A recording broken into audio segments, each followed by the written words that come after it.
The entire state of Arizona is in a state of shock. It has been a cloudy day, a chilly day, and it's raining in Goodyear, Arizona. Welcome to Goodyear Ballpark. We are going to play tonight. The Seattle Mariners to take on the Cincinnati Reds. And hi again, everybody, alongside Chris Welsh and Jim Day. I'm Tom Brenneman. Welcome, as always, to Reds Baseball on Fox Sports Ohio. Sal Romano will get the ball tonight. We'll talk more about him later. But two guys in the starting lineup. Reds fans are looking forward to seeing Nick Senzel, and there are a lot of Reds fans looking to seeing more of Jesse Winker. Well, you're talking about two of the best hitting prospects the Reds have been able to develop over the last few years. Senzel first. He's playing shortstop tonight. You know, the transition for Senzel in the spring has been defensively. How do you move from third to short? And it's a work in progress. But for Nick Senzel, hitting is not a problem. At the plate, he's got great plate presence. He can hit, and it's just a matter of time till he's here in the major leagues. And for Winker, a guy who came up last year, Chris, for the first time, and he's hoping to get a lot of playing time this year. Well, I think he will get a lot of playing time, Tom. Right now, Brian Price is talking about 4 outfielders for 3 spots, a rotation that would include Jesse Winker. But if you're Jesse Winker, you're thinking, you know what? I don't want a rotation. I want to be the guy every day. And the better you do in spring training, the better your chances are being in that lineup every day. All right, when we come back, the Mariners will come to the plate. We'll see Sal Romano getting the ball and the start for the Reds here tonight. You're watching Reds Baseball on Fox Sports Ohio.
Afternoon here in Arizona. In fact, a couple of sprinkles falling as we speak. Sal Romano going to the hill. He came into camp as the front runner to earn at least the 5th start or 5th spot in the starting rotation, and manager Brian Price told me nothing has happened to change that. Well, I like his demeanor and maturity. You know, he's really cleaned that up. You know, he was young, kind of an emotional young pitcher. And, you know, we like our guys a little bit more under control, you know, and making sure that the teammates behind them trust that they are in control of the game, not just physically, but emotionally. He's improved that greatly. He throws strikes with 3 really good pitches. He's been very good at controlling the running game and getting quicker to the plate.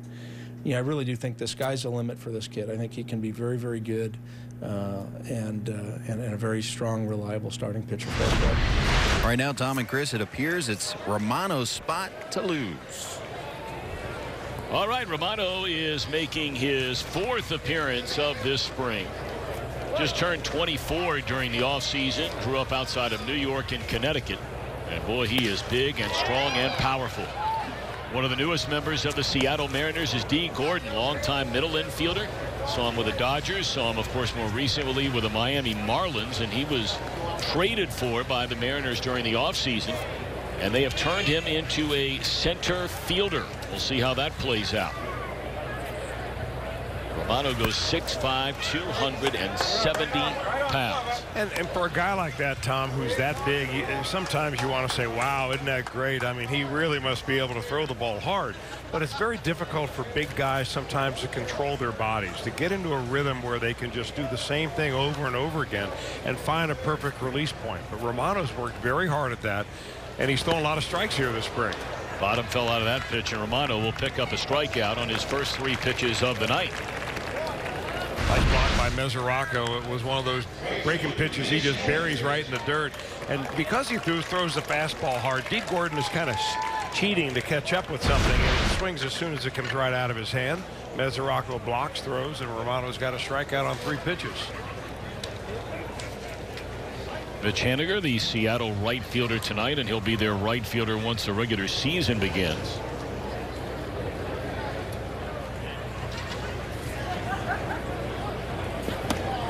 And a first pitch in there, a strike.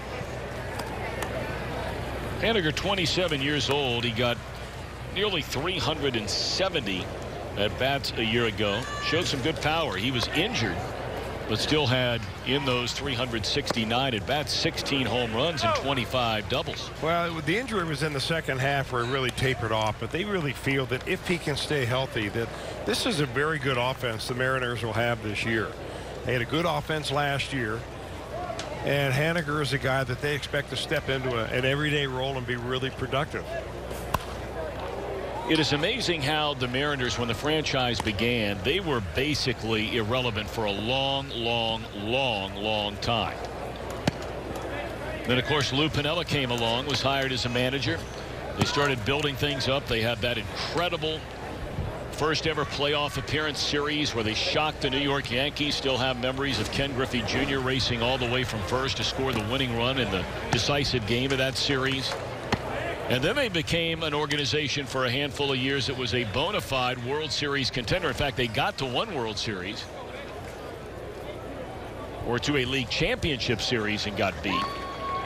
But they've not made the playoffs since 2001. That is the longest active drought in Major League Baseball. They've only had 2 winning seasons over the last 14 years. Chop foul, still 2-2. Scott Service, longtime Major League catcher, primarily a backup, but always a good solid player. He's in his 3rd year as now manager with the Mariners.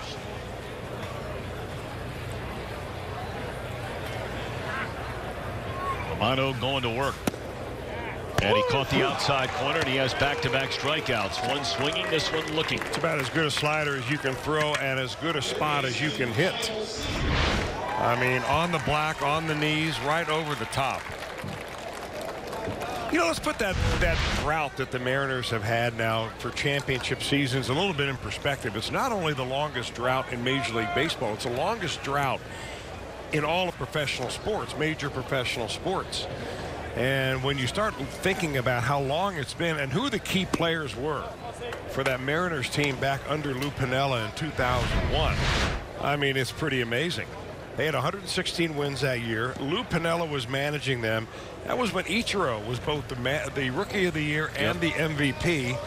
And the best player on their team, at least according to WAR, was Brett Boone, who, of course, later was traded to the Reds. Played a long time, retired a long time ago. So that has been quite a stretch now for the Mariners. And they hope to be really in, I guess, with the Astros in the division, wild card hunt all year long. On the ground to Votto, and boy, that's a snappy and impressive 1-2-3 inning for the man they call Big Sally, Sal Romano. Nick Senzel to lead things off when we return.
A while ago, still a cloudy day and early evening.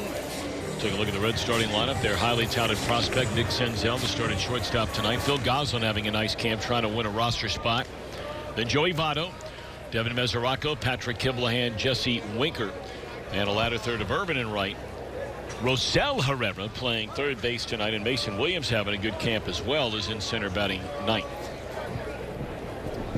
Ariel Miranda, 31 games, 29 as a starter a season ago. First pitch swinging, Senzel drives one into deep right center field. Gordon will track it and run it down.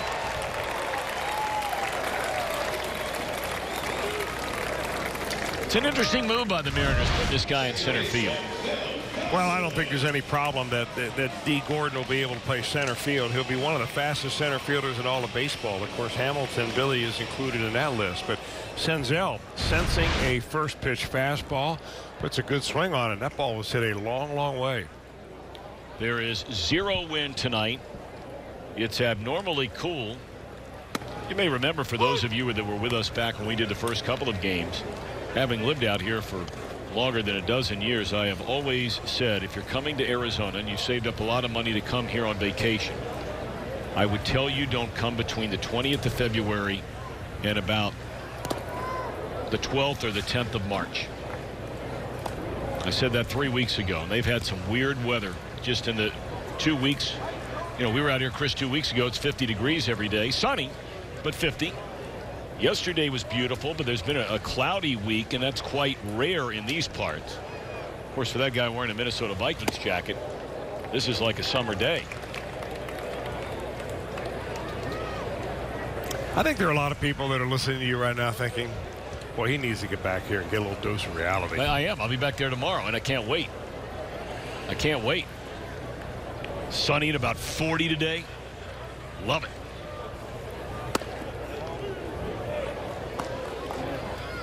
Can't wait to get back to the heartland, my man. I can't wait to get back where I here belong with this Reds ball club. Find out who will be on that 25-man roster. Open up with the Nationals and then the Cubs. It'll be a fun season. Sure will. And then the Reds will have their first road trip after that homestand, taking them to Pittsburgh and Philadelphia. That's strike 3 to Goslin, and the first 2 retired by Miranda here in the opening inning. Miranda's a guy that is really his second year now, was last year as a starter in the major leagues, and he had a very good first year. Had an earned run average sub-4. Last year ballooned up a little bit, but they've got big hopes for him. This is a rotation, really, that it's the one part of the team that Jerry Dipoto, the general manager, really hasn't toyed with a whole lot over the last couple of years, and Miranda's a guy that they really feel that can step in. His big problem is getting right-handers out. He's very tough on lefties. He's now 28 years old. Last year pitched 160 innings with 137 strikeouts. So fastball, curveball, splitter are his three main pitches. It's a sweet glove he's got working there too. I like it. He's the only Mariner that is sporting that Mariner green. That's a good look. You better be good, though, if you're going to wear a glove like that. You better be good.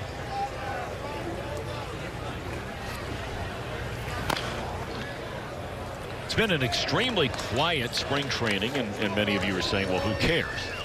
And I'm not suggesting otherwise. But it is what it is for Joey Votto.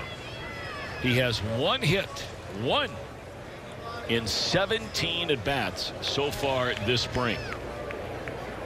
And, of course, he'll probably end up going 3 for 4 on opening day against Max Scherzer and the Nationals with a couple of home runs and 5 knocked in. You know, he's the one guy that you don't worry about. In fact, there's always a handful of players that where spring training is all about getting ready. And for Joey Votto, quite frankly, the getting ready really doesn't start happening until probably around the 15th of March, getting his timing in the game. But the hours that he puts in the batting cage, on the tee, you know, on the field taking batting practice. I mean, long after most everybody else has left the complex, there's Joey Votto.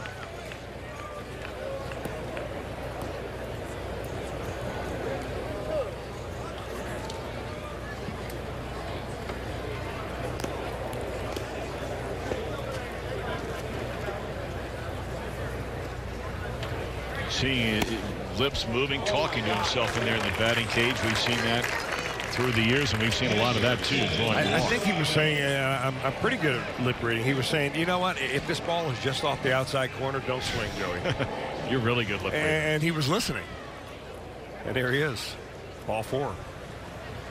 That's one skill that it doesn't erode as you know, a lot of people are looking at Joey Votto and they're saying, well, you know, the Reds have him until he's age 40 years old. What happens to your skill level when you start getting up over 35 years old now? But that eye at the plate is one skill that just it doesn't go away as fast as power hitting or speed or velocity if you're a pitcher. That's a real developed skill, that eye at the plate. Well, it's still been the highlight of our telecast. Of the 4 we've had during spring training this year was the interview Jim Day conducted with Joey Votto down in the dugout, where Joey suggested that he would be the first host, if you will, of Jim Day for Jim Day. Jim is in the gymnasium, GYM. And, of course, Jim is in JIM. So, Jim Day, I think a lot of people want to know is there's a ground ball foul at the third base line by Devin Mesoraco. Any movement on making that happen, yay or nay? Well, his people got to get with my people. You know, we're both busy people. No, I don't know. I'm asking you, is there any movement on that?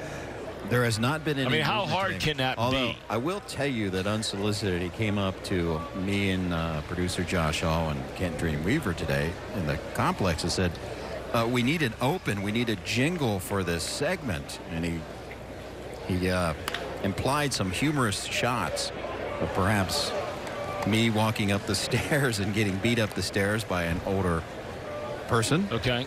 Stuff like that. But we told him that, you know, we can't put money into this open or the jingle until we actually get the meat, and that would be you to do this segment. So it's honestly a schedule thing. So okay. we are working on it, Tom. Okay, good. It was a long-winded answer. I'm sorry, but good.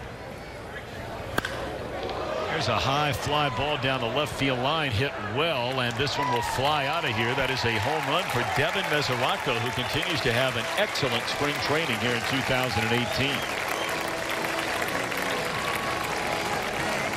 That is his first home run, and RBI 6 and 7 for Devin.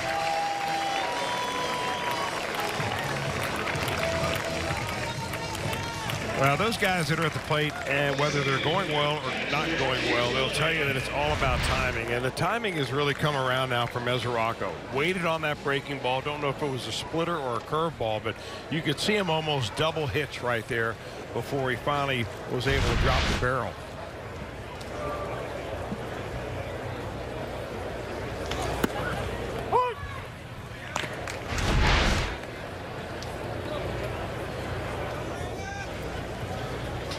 You know, it's one thing reading a breaking ball out of a pitcher's hand. It's another thing reading it and then being able to adjust to keep your body back, or at least keep your hands back enough so that you still have some power and some bat speed. Well, the last time Devin Mesoraco was healthy, and even that year, many forget he was on the disabled list twice. That was 3 years ago. He went for 25 home runs, drove in 80, went to the All-Star game. And ever since then, it has been one significant injury after another. Surgeries to each hip, shoulder surgery. Surgeries that have basically kept him from playing baseball for 3 seasons. Had a broken toe last year in August when he was hit by a pitch right on the front of the foot.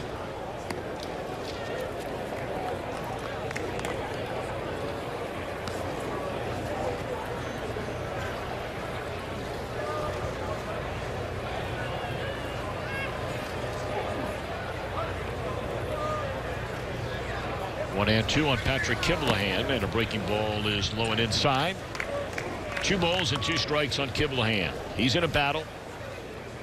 Goslin in the lineup tonight. We've seen a lot of Chad Pennington.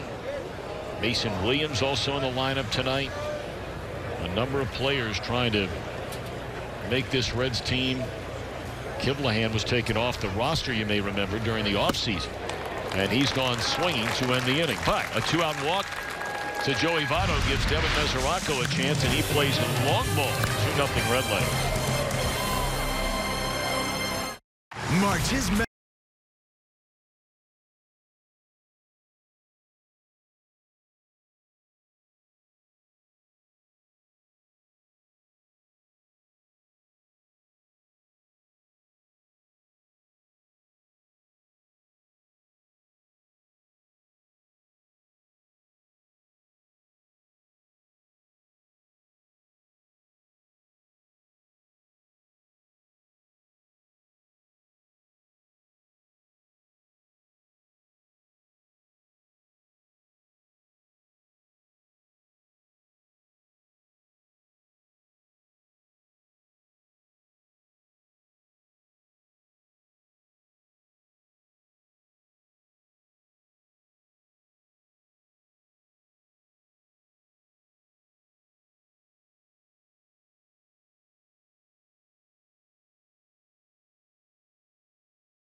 Flex ticket pack. You get 20 credits that can be used for any combination of games while saving up to 30% on the price of a regular ticket. I mean, it's perfect if you have employees or clients, family, friends, and your schedule's always kind of changing around. The choice is yours with the Reds Flex ticket pack against a shift. That one hit the other way down the left field line by Mike Ford, the first baseman, and he's the first base runner against Sal Romano at a 1-2-3 opening inning.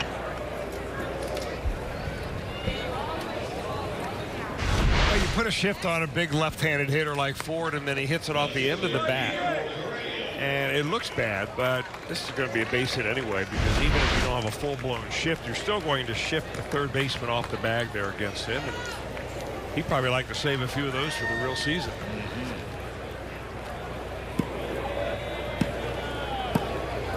Batter Guillermo Heredia. Runner at second, and now Romano going to work. A fastball is down low. Heredia playing in left field here tonight. Got a lot of playing time last year. Almost 400 at bats. 6 home runs, 24 batted in. Hit .249, a very low .315 on base percentage.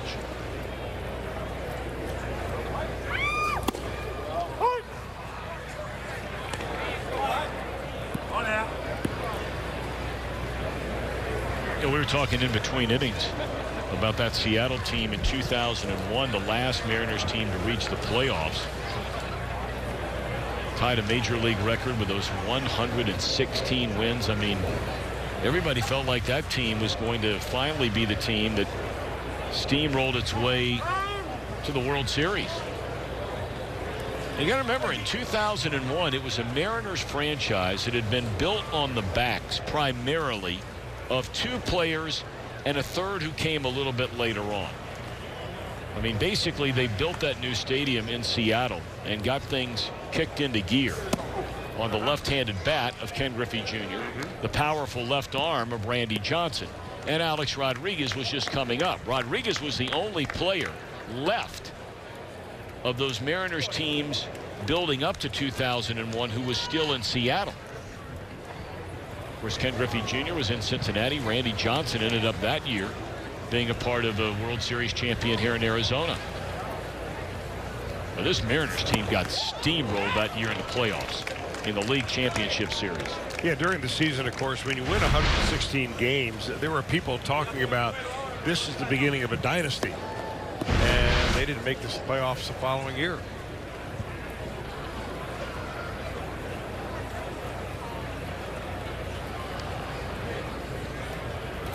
2-2 the count on Heredia. Infield pretty much straight in, although Votto pretty far off that line over at first, and the runner will advance on that pitch in the dirt. Wild pitch on Romano.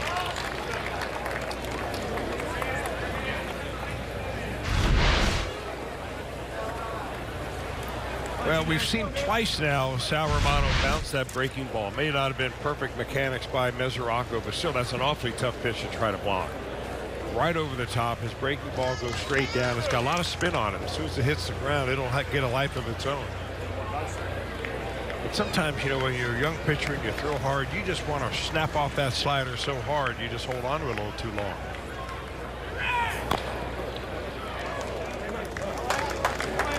You know, really what you're seeing Romano now, what is he, 24 years old? He's still a really work in progress. I mean, you can just feel that every pitch is 100% effort. I mean, he is giving everything he's got in every pitch. When he figures out how to go back to 90% and kind of cruise until he needs it, then you're really going to have something.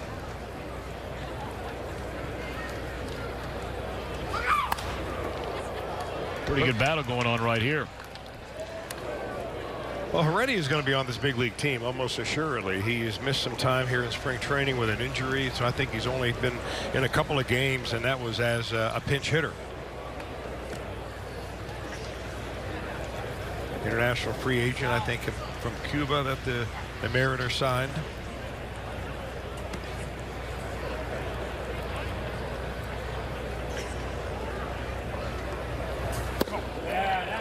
That's a very good at bat by Heredia. Lay off that pitch. You're not kidding. So they're on the corners with nobody out here in the Mariners' second inning. Reds get a 2-run home run from Devin Mesoraco for a 2-0 lead.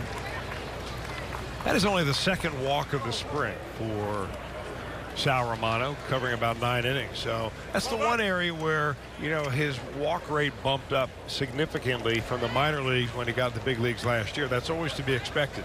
Strike zones up here slightly smaller. You try to be a little too perfect, and guys take more pitches up here. Mike Margema down a strike.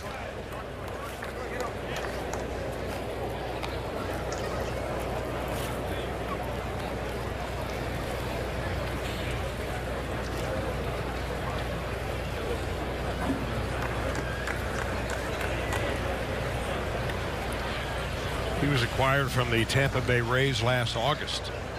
Margima was. He's a catcher. Well, he got 9 at-bats in the big leagues. You saw his numbers at Triple-A last season.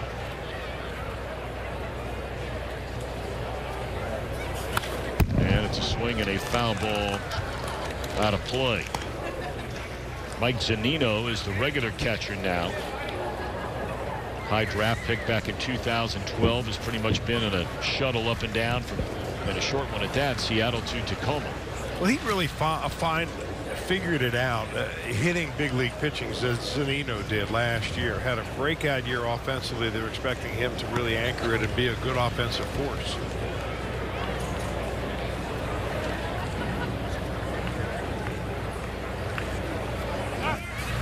Swing and a miss, runner going. They should get him, and they do.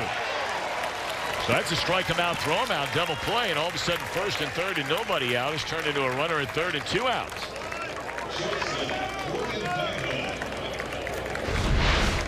Boy, good form all the way around. Nice breaking ball, good pick by Mesoraco. Throw on the money. Bang, bang at second base. And I like Heredia like the call. We do not use instant replay. Looked like he was out. Out enough. Out enough is right. Well, here's a guy trying to keep his career alive. Former #1 pick of the White Sox. And I mean to tell you, when this guy Gordon Beckham came to the major leagues for the first time with Chicago, I mean, he turned the baseball world upside down, and everybody thought he was going to be an all-star year after year after year after year. It has not played out that way. Only had 17 at-bats in the big leagues last season.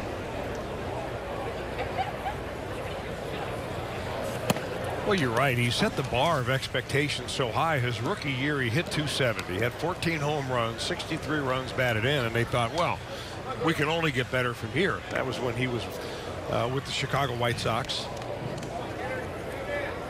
Drafted as a first-round player, made the major leagues when he was 22. And he has never come close to hitting over .270 again. Did hit into .260s one year. Broken bat fouled off out of play. But it was the way he came up. Remember, he came up and all of a sudden his first, month or whatever in the big leagues, he's hitting 500 and seemed like a home run every other game and getting big hits and driving in big runs and diving all over the place. And they loved him over on the south side of Chicago.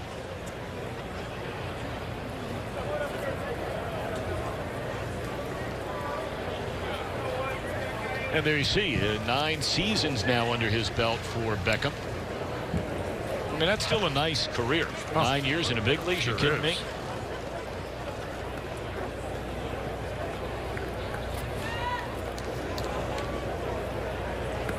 It's 1 ball and 2 strikes. A leadoff double, a wild pitch and a walk. Put him on the corners with none out in this Seattle second inning.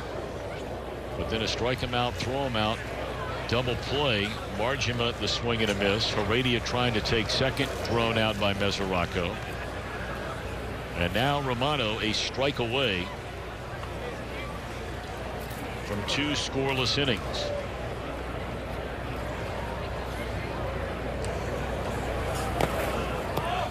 I remember that year when Beckham was chosen. He was chosen 1 spot after the Reds chose Yonder Alonso. And in that draft ahead of Beckham, Beckham went 8th. And there was Pedro Alvarez. Eric Hosmer was in that draft. Buster Posey was selected by the Giants as number 5. And then Yonder Alonso number 7 and Beckham number 8.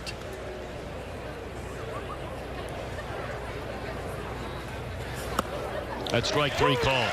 Beckham do it. On the inside corner, he'll turn and say something to Ryan Addison, the home plate umpire, but good pitching in a tough spot by Romano.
he needs to do in AAA. He came up, he showed the ability to hit for average, to get on base, showed some power, caught everything that he got to in the outfield. Very, very solid defender, and those are all good things. And I think that we're better being able to have that depth. Having 4 guys of quality means that one of them will always be available off the bench to give us a quality at bat. And Jesse Winker, manager Brian Price, he's firmly entrenched on this roster. You guys talked about the 4-man outfield rotation, and when Billy Hamilton's not playing, this is the guy that most likely will lead off.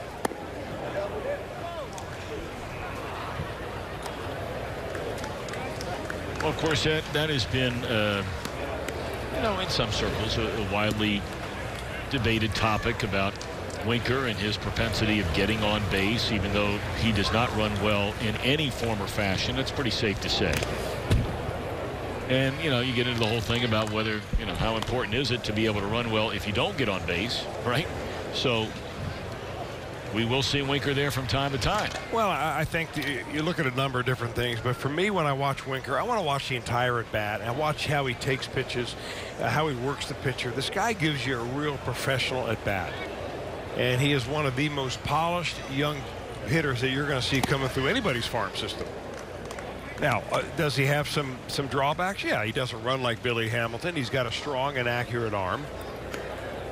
You know, he did not hit for power down in the minor leagues. He showed some power last year in the major leagues. Nowadays, everybody is, the way the ball is wrapped. But, I mean, he gives you a good, solid AB. And I think Brian Price wants to see him in a situation like he has tonight. This is no accident he's in there against a left-hander. Well, in that quartet of outfielders, of course, you have Hamilton, who is a switch hitter. You have Duvall, who's a right-handed hitter. Then you have the lefties in Schebler and Winker. And I think everybody agrees. I think most people assume that it would be Winker or Schebler, and that ball is hammered down the right field line on a 3-2 pitch, and he jumped all over it. So that's the kind of at bat you were probably looking for right there, Chris. Exactly right, Tom. I mean, because he had a couple of tough pitches that he laid off of. I learn as much from watching a hitter take a pitch as I do when I see him swing at a pitch. But when he gets one he likes, I mean, lefty on lefty, I've always been a believer that lefty on lefty, left-handed hitters who may like the ball down normally, they hit the ball when it's up in the zone against a left-handed pitcher, and that's what he did, rifled it down the right field line. I think everybody who watches Reds team the last 2 years would certainly agree that Adam Duvall, and the numbers certainly back it up, played too much for this team. He is worn down. We know that he suffers from that terrible disease of diabetes, and he'll never use it as an excuse, but you talk to people who have that disease, and the most famous baseball player ever afflicted with diabetes was the late great Ron Santo, and he will tell you, or would tell you, of course, that, you know, you get the day game after a night game and Winker's out by 30 feet.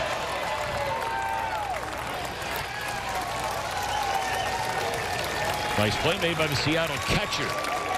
Very popular here in the area after his years with the Diamondbacks, Tuffy Goswitch. Well, it looks like originally it's going to bounce a long way away from Goswitch, and that's where Winker gets a jump right there and says, I'm going to take a shot. But Tuffy was able to corral it and get it down there in plenty of time.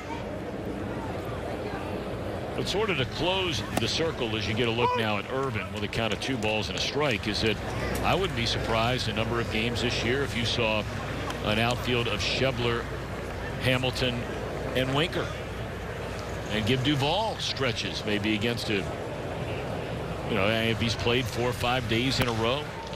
I mean, he has the better numbers of that trio over the course of a very short major league career. He's had back-to-back excellent seasons. But you and I were commenting, if I remember right, down in Atlanta last year where it was about 8,000 degrees. Duvall and the Reds had played a couple of extra inning games, and it was painful watching him just run out to left field. Well, I think the same can be said for a lot of players, Tom. Now, everyday players want to play every day. Number one, they want to put up the raw numbers. And the only way you do that is to accumulate games and at-bats. Nice play right there made by Beckham. Number two, you don't want to give another guy an opportunity to turn you into Wally Pep. So you know, everybody wants to play every day, but I really thought that there were many, many cases throughout the year where there are players that were obviously tired. You know, these guys are showing up at the ballpark much earlier than they ever have. They're putting much more time in as far as going over scouting reports and preparation than players 20 years ago did. And I think they wear themselves out before the game gets here. That's why I think more guys need more rest than ever before. And I think this rotation, I think the Reds are kind of forced into it because they have 4 players that are pretty close in value and only 3 spots to play them. But I think probably by, I don't know, a month or 6 weeks into the season, you're going to see 3 of the 4 become preferred over the 4th.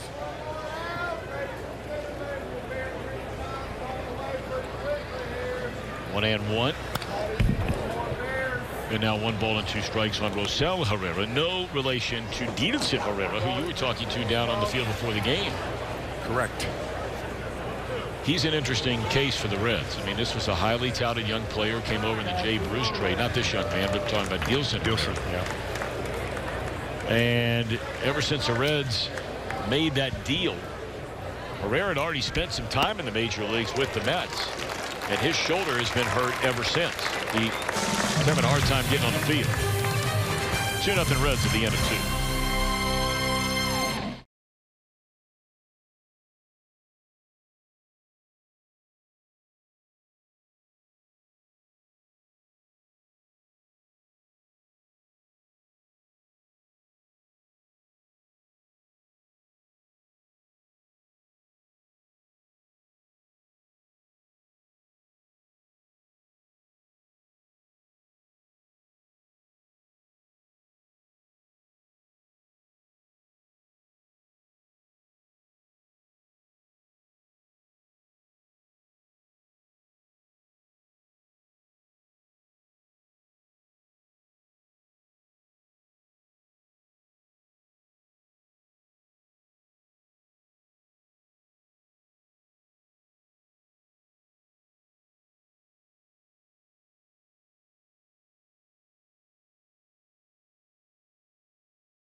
Young guy, he gets it. He has a good work ethic, and I think he's going to be an excellent player.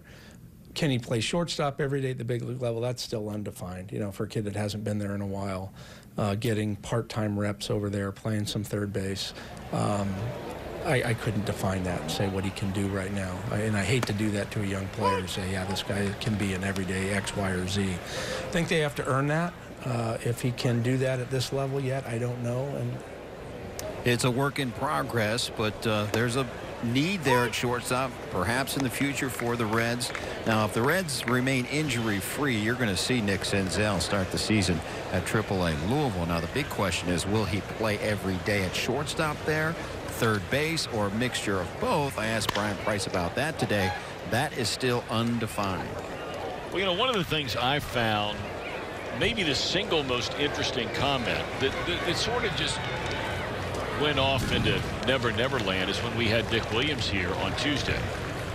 And we were talking about Nick Senzel, and as many of you know, he was a shortstop at the University of Tennessee, and the Reds played him exclusively as a third baseman last year. There were whispers about him playing some second base, looking down the road. You know, how long is Scooter Gennett going to be a part of this ball club, et cetera, et cetera. And now working out at shortstop here in spring training. We've seen him at third a little bit too, but Dick Williams made the comment the other day, And shame on me for not following up on it. I probably should have. But he floated out there, and we haven't thrown in the towel yet on the idea of Suarez one day going back to short. Well, right now, the Reds are committed to Jose Peraza at shortstop. Now, how long that will last and what Peraza needs to do in order to gain, you know, their disfavor or even more confidence is up in the air. So, but right now there's no need at shortstop. So Senzel will more than likely be sent down to the minor leagues fairly soon so he can get everyday playing time down there when the minor league games are being played in spring training. And if he has a good start to the season and the Reds have a need, you're going to see him after he does that. How about that play by Senzel? Hello. That'll open some eyes as if on cue. Beautifully done, ranging far to his left. Well done. This is the kind of play that really sticks in your mind if you're an evaluator. Lou Piniella sitting upstairs, Dick Williams watching the game, of course, Brian Price and the coaches in the dugout. He's athletic, there's no question about it. He has all the tools. And they love his approach at the plate. Man, that was a nice play. But I think until there's a need, Senzel is going to do his time in the minor leagues. The Reds are not going to risk losing an entire year of control of Senzel over 2 weeks at the very beginning of the year. Okay, but I want to put you on the general manager's throne, if you will, okay? When you look at the way your team right now is laid out, okay? You have Scooter Gennett, who's coming off a great year, but his numbers his other seasons are what they are, right? 14, 12 home runs, 40 to 60 runs batted in, right? Last year, breakout year, and you hope you have another one this year and another one after that, and on and on and on and on. We're all rooting like crazy for Scooter Gennett to do that. You know you have Suarez down at third base. And this is, you know, what you and I talk about when not only the Reds but other teams will send down players and you'll say, why in the world are they playing him there? If you're looking at the makeup of this team, there you see Dick Williams to the left, and of course Mr. Piniella there to the right. Where would you be playing Senzel if you send him to the minor leagues? I would make the argument you play him more than one position. You play him at shortstop if you're building him there. But why not mix in from time to time some second base? Why not mix in from time to time some third base? So if that need that you just described a moment ago should come up, you're ready for anything that comes your way. Where would you play him? I would play him exactly as you mentioned. I'd move him around and let him get the feel and footwork of being on both sides of the infield. And he can already play third base and play it very well. You know, for the longest time, Tom, I was against moving Suarez to shortstop.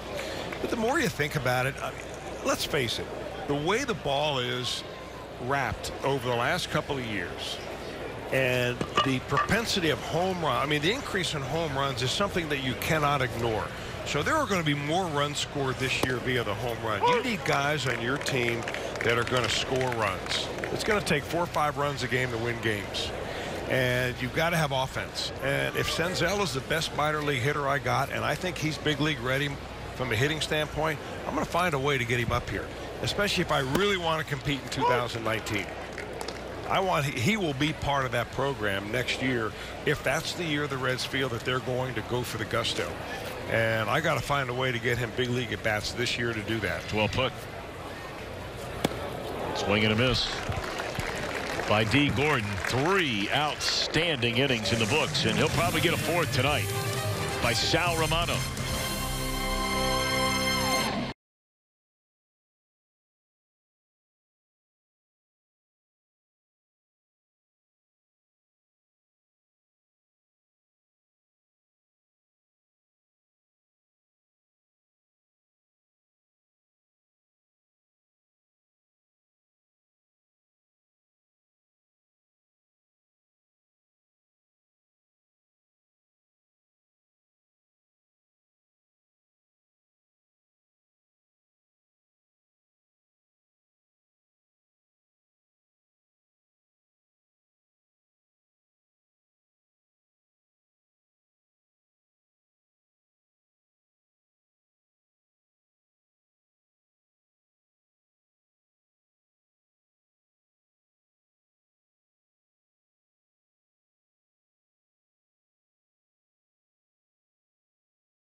up out west, a matchup against the LA Lakers. Cavaliers Live starts coverage at 8:30. The game to follow here on Fox Sports Ohio, streaming live on Fox Sports Go.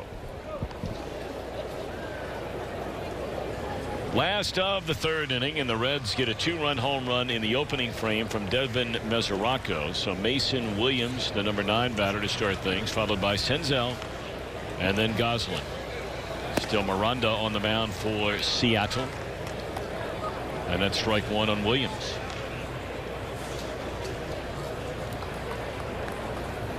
Williams has played a lot. He's among the leaders. In fact, the 3rd most trips to the plate so far during this camp. 22 of them, has 6 base hits. But you can see he struggles against the left-handers. I mean, that's the old bail and wail.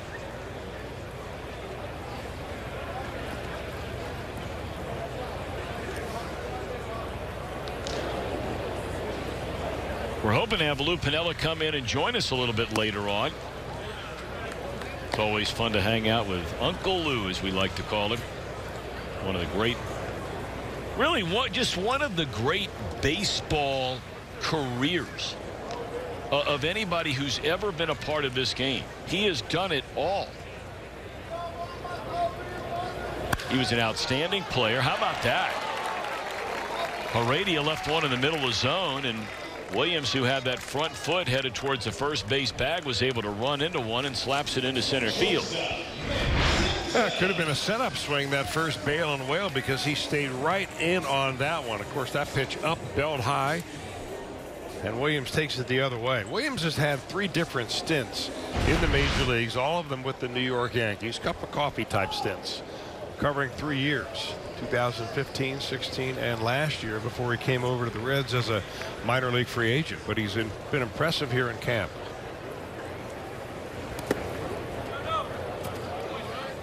Miranda's got to think that at bat just got away for him, because when you have a left-handed hitter look that bad on one pitch on your breaking ball and has no clue and no chance of hitting it with a boat oar, and then you come back with a fastball pretty much belt high, that's one of those ones you really want to do over.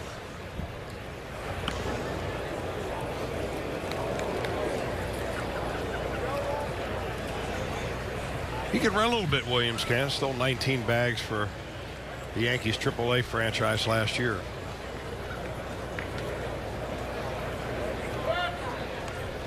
One and 0 to Senzel, and that fastball is high.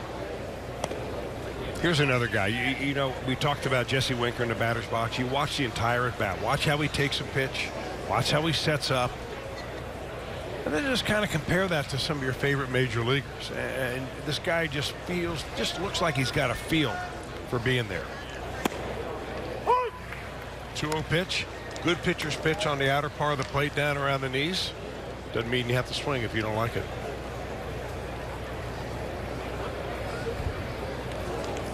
Unusually wide stance, but that's the way he has hit really his entire life. Senzel, a first-round pick in 2016 out of the University of Tennessee. So last year was his first full year in the minor leagues. He went from single-A to double-A and just tore it up. Batting average overall, the 2 stops, up over 320. Very high on base percentage. A lot of thunder in that bat. Extra base hits, home runs, doubles. He's among the most highly touted prospects of any organization, in any organization, among all players. And this one hooked down the left field line into the corner. And it bounces back towards the infield, and Senzel will go sliding in with a double.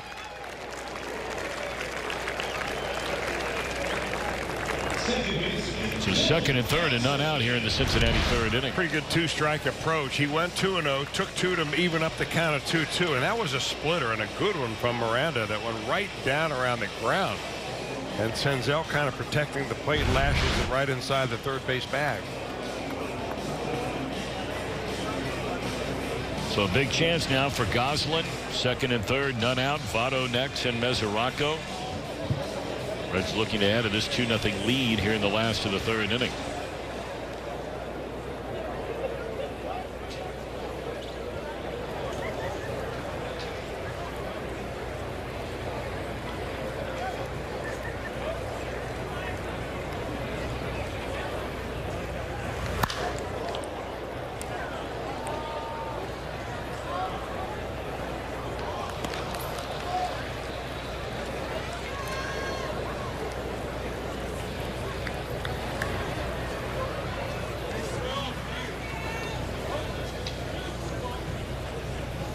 Gonsolin came up originally with the Atlanta Braves. He was a 5th-round pick in June of 2010.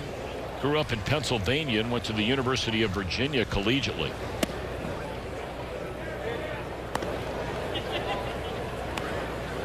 And then he was acquired by Arizona in 2015 in a deal involving Bronson Arroyo. Played in 4 games in the big leagues with the Braves in 13, 46 games in 14, and then 20 the following year before the deal to the Diamondbacks. Swung on and fouled out of play. He was a regular player for Arizona in 2016, but they let him go. Traded him to Pittsburgh, and we saw him a time or two last year when he spent 28 games total on the season in a Pittsburgh uniform.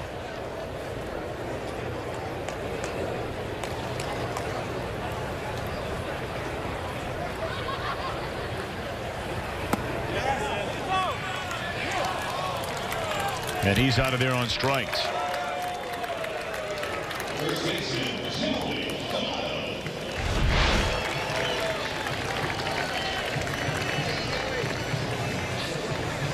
He didn't like the call, and he looked like he had pretty good reason not to. Didn't appear as though he swung at that pitch. So now Votto, 2nd and 3rd. Votto drew a 2-out walk in the 1st inning, which kept things alive for the man behind him. And Devin Mesoraco hit a home run to left field. I'll tell you, if I'm Mario Miranda, I'm still thinking, even though it's a spring training game, I got runners at 2nd and 3rd and a base open and Joey Votto at the plate. This is going to be one of those good old-fashioned pitcher rounds.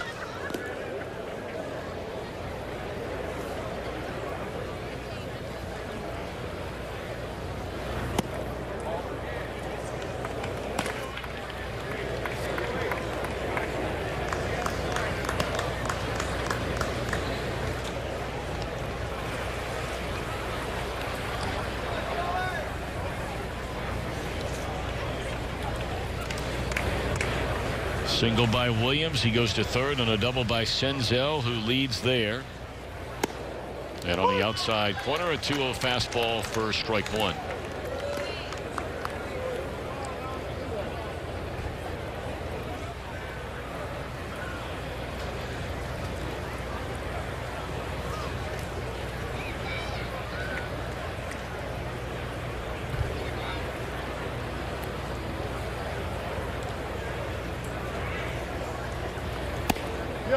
Just off the outside corner with a breaking ball.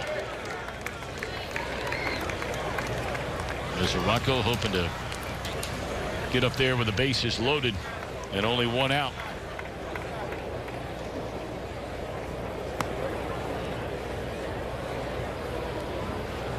See a lot of people in the stands wearing jackets, sweaters. And there's strike 2. Votto thought it was ball 4.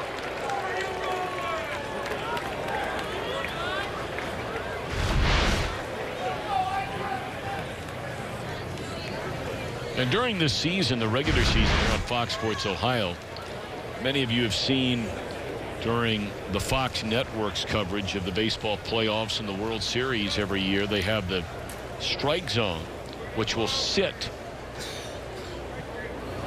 on your screen at all times when the pitcher is delivering to home plate. There's ball 4 to Votto. And we will have that for you during our 162 games here on Fox Sports Ohio. And that's right, we're doing every single game this year.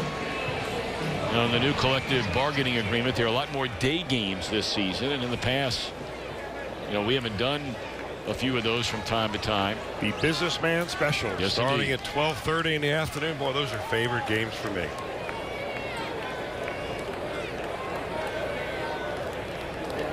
I always thought if I ever got a job.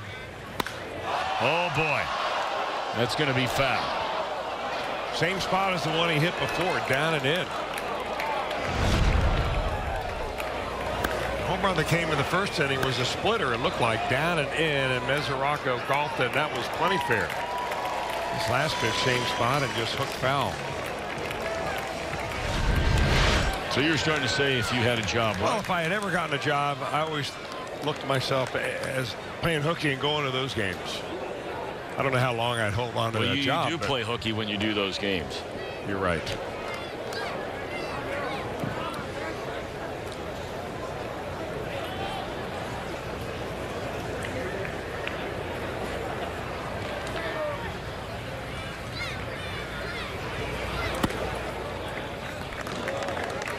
You know, a lot of games played here in Goodyear, and we don't know. We're looking into it to find out if it's true tonight. But they've had a promotion here in the ballpark for both Reds games and Indians games. And if a player hits a home run, grand slam, in the third inning, a fan would win a brand new car. Well, Mesoraco has missed twice on foul balls. I tell the story, and I've told it 100 times, and many of you are probably tired of hearing it. But one moment I will never forget as long as I live, and I remember her name to this day, Guyleen Hoyle. They had a promotion at the Diamondbacks Stadium, then Bank One Ballpark, where you pick the player, you pick the inning, and if the player hit a grand slam in that inning, a local dairy would give a fan $1 million. And Jay Bell came to the plate knowing that he had been chosen by a particular fan in a particular inning, and he knew walking to the plate, the Diamondbacks had a big lead in the game, so, you know, the situation presented itself for Bell to go up there, and he said it's the only time he's ever tried to hit a home run, and he did, and won Guyleen Hoyle $1 million. We had her up in the broadcast booth that day. We showed her on TV. We knew where she was in the stands. And then after she won, we brought her up to the television booth. You know, she could tell, you know, her and her husband, very hardworking people, both working full time, young children. It was incredible. Just awesome.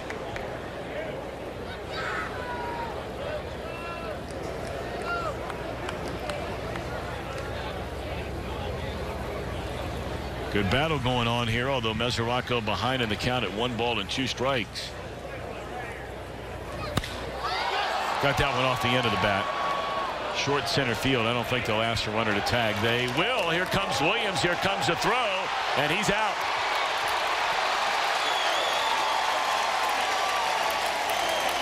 D. Gordon getting comfortable out there in center field.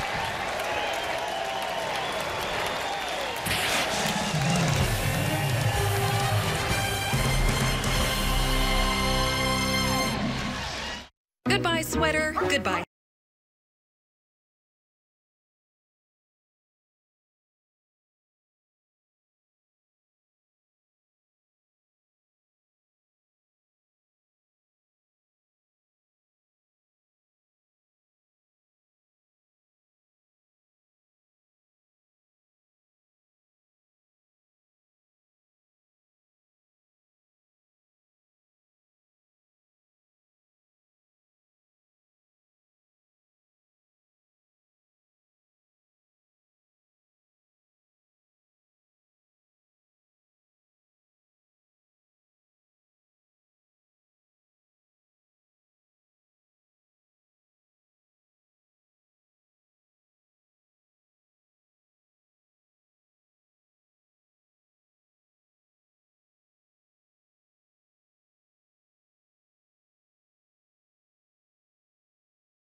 Sal Romano, 6 strikeouts against only 1 walk. He's thrown 45 pitches, 29 strikes. And of the 10 batters he's faced, he's thrown the first pitch strike to, well, now 11 batters, 8 of the first 11, but 8 of the front 10. Facing Haniger, 2, 3, and 4 in the Seattle batting order. Broken bat, grounder down to third, and Herrera will throw him out. I know you like Romano. I like Romano because he's a real competitor. I mean, he's a guy that is not afraid. He doesn't back down. He's got a good arm. I mean, they've all got good arms, but I like that slider. What I like about it is how it goes straight down rather than across the plate. Doesn't mean you're going to hang them from time to time, but still, I like those sliders that change planes more, and Romano's got one of those. He also is beginning to get a feel of changing speeds on it. That might be a different, curveball and then slider combination. But I always think it's important to have a couple of speeds on your breaking pitch just to help get him off the fastball.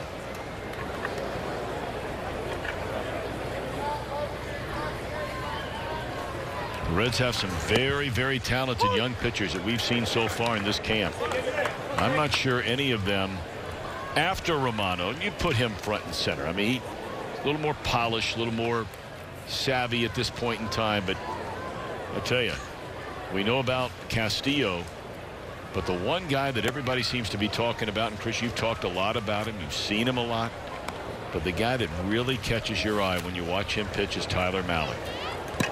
Well, he pitched again last night, and the guy just has great stage presence. Just the way that Winker and Senzel do in the batter's box, you feel the same way about Mahle when he's on the mound. I mean, those guys to me tell me they're big league ready, and whether there's room for all of them on the roster right now or not, I don't know. I don't make that decision, but I can tell you that they're ready for the big leagues, and Mahle certainly is. Reds have yet to name an opening day starter.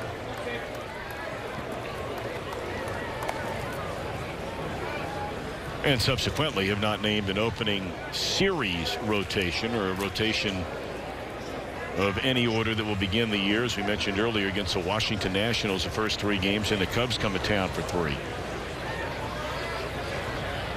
Now, Castillo was the best starter on the team last year. There's no debate about that. In a limited number of starts, albeit.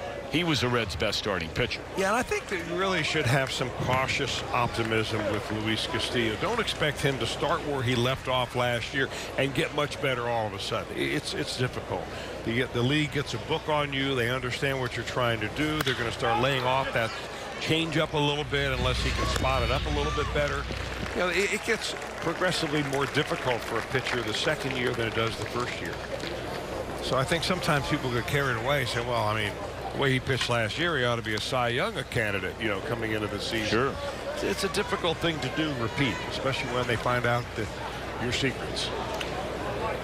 Finnegan's coming back after just starting 5 games all of last year. DeSclafani basically has not pitched a full year since his first year with the Reds. The last 2, multiple injuries, primarily his pitching arm. So more than likely stands to reason, and this is certainly no inside information, but will it be Castillo or will it be Homer Bailey to start on opening day? And look, it's the first game of the year in Cincinnati. It's a really big deal, and some might say, well, I'd rather have the veteran over the kid. Well, I remember Raisel Iglesias starting opening day just a couple of years ago, and he looked mighty good in that role. So I don't think much is going to rattle young Mr. Castillo. We'll see.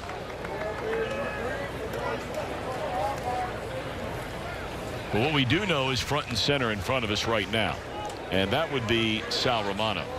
This has been the best start so far of any Reds starting pitcher this spring. They've only had one other pitcher go 4 innings in a game, and Romano is an out away from going 4 innings here tonight. And a dominant 4 innings. And I shouldn't say 4 innings.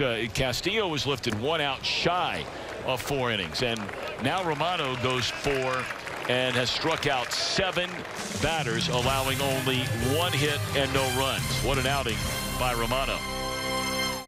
There's still time.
the year on a Saturday.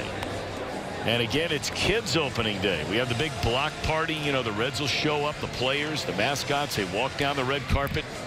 The first 20,000 fans through the gates receive a Reds calendar presented by Kroger.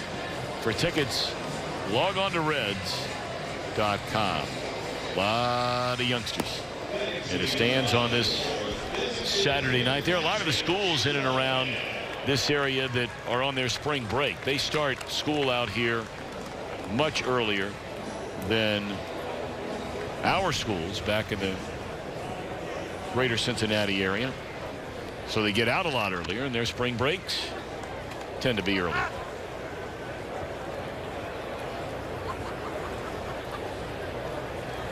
Well, the Mariners are running a new pitcher out there, right-hander Dan Altavilla. He's in the big leagues last year, and he greeted with a liner right there. But allowed out. 25-year-old right-hander now. He was in 41 games last year for the Mariners, all out of the bullpen. Mariners feel like their bullpen will be good. Their offense will be very good. Their defense, especially in the infield, will be adequate enough. Of course, they're still saddled. They're spending a lot of money, the Mariners are. They're still a team that is under the contract of course, Felix Hernandez,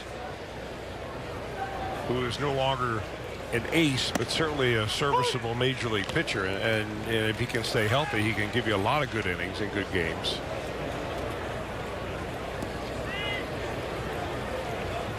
Yeah, King Felix has been hurt for the better part of the last 2 years.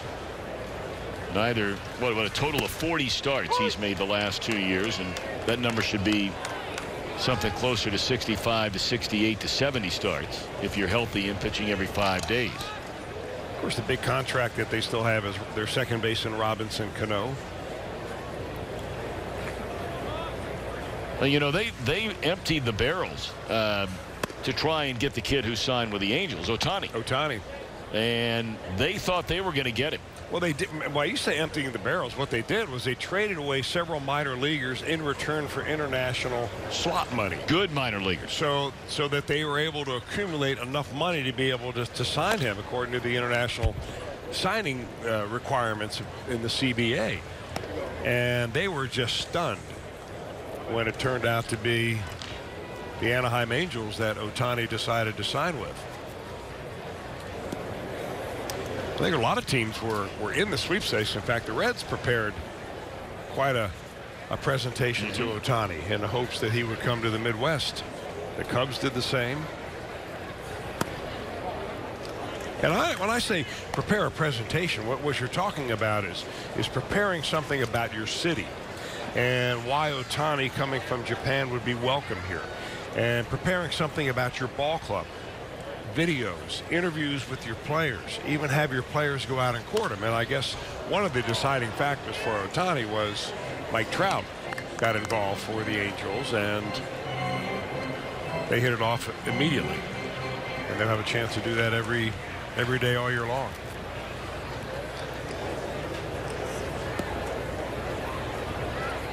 Jesse Winker, a very impressive trip to the plate back in the second inning. Drove a double down the right field line on a 3-2 pitch. This one on a 2-2 pitch is in the air to left field. And now picking it up, Heredia. He appeared to lose that thing momentarily. And the first two retired. Here in the Reds' fourth, Cincinnati in front 2-0 on a 2-run home run by Devin Mesoraco in the first inning.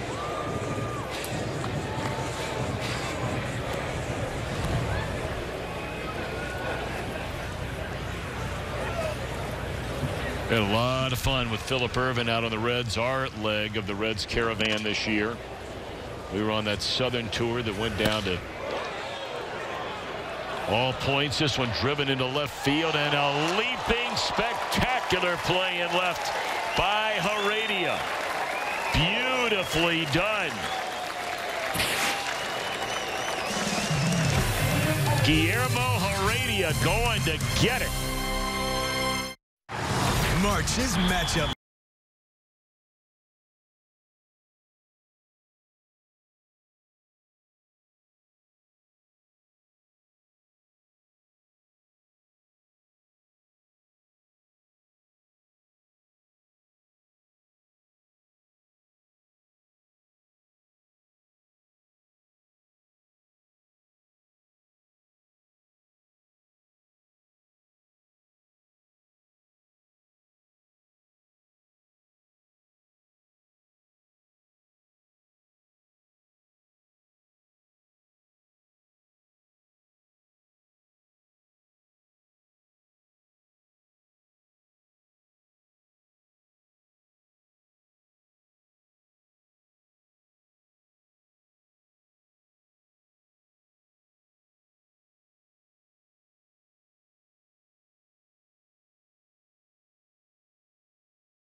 coverage on Wednesday. The Reds will take on the Diamondbacks at 4 o'clock Eastern time here on Fox Sports Ohio, streaming live on Fox Sports Go.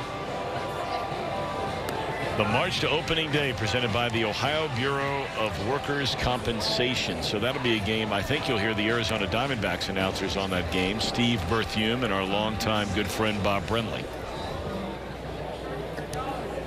And then we'll return the favor here in Arizona. Right on Sunday, we'll be doing the game. You and I will, Chris, next Sunday. And it'll be on here in Phoenix. So they're really going to be bummed out next Sunday here in Phoenix. Here's Raisel Iglesias taking over on the mound for the Redlegs.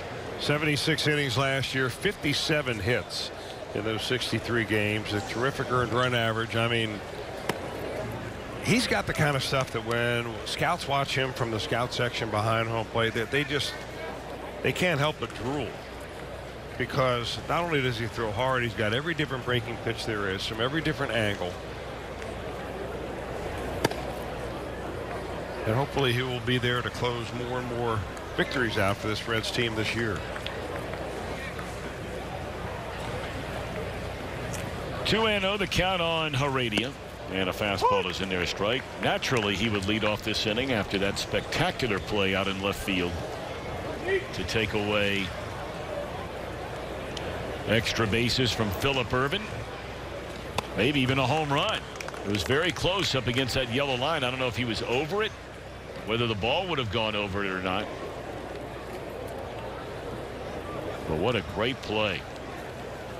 A little free pub there for Adams' fence. Tell you, that's big league marketing. I've never seen on a fence the name of the company out there in a baseball game. That's pretty big league. What do you think? So you put it in left center field, right? Big league to me, yeah. I mean, it's pretty sharp.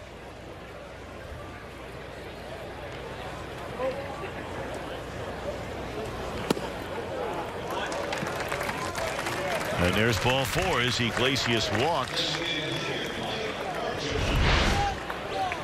And here's that catch. Let's see. Tough to tell.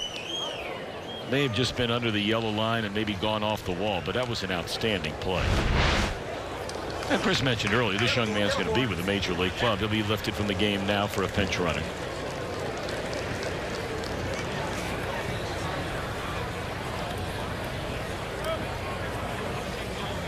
Iglesias has not had a particularly good spring, but again, you could probably say, well, nobody's worried about it.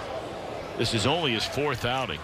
His first game, he gave up a couple of hits in a couple of innings and a run against Arizona, had a perfect inning against the Giants, and then his most recent outing, he got kicked around by the Indians. 1 inning, 3 hits, 2 runs.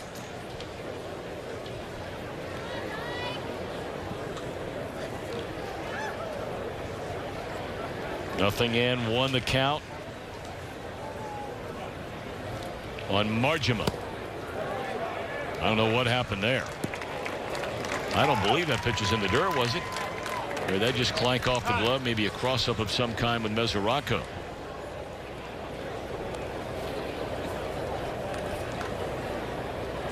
Well, you could hear it hit off something. I'm not sure whether it got his glove or his shin guard. He'll get charged with a pass ball.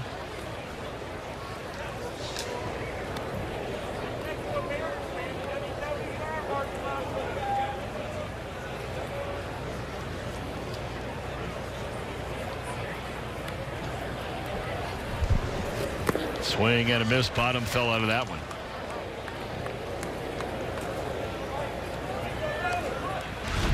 Well, I can't help but, Chris, you and I kind of talked about this a little bit, and the way the whole thing played out with Aroldis Chapman. But it's just one of the things that I know you got to let it go. And my wife tells me that all the time, and hearing it more frequently now from our kids as they get older. You got to let it go. But I have a hard time letting go the 2 best arms this franchise has had in arguably 30 years. And both of them were signed to be starting pitchers, and both of them have ended up closers. For the life of me, just can't believe it. Or maybe understand it. But we're not paid to make those decisions. 2-2 the count. And gone swinging on some kind of breaking ball, and he has an assortment of those, does Iglesias. 1 out. And they kept peppering that outside corner, and he finally got a little breaking ball out there that looked like it was a strike coming out of the hand.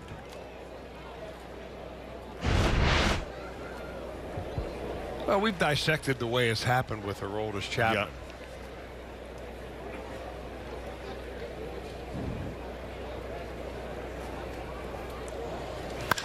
That ball smoked into right, but right at the right fielder.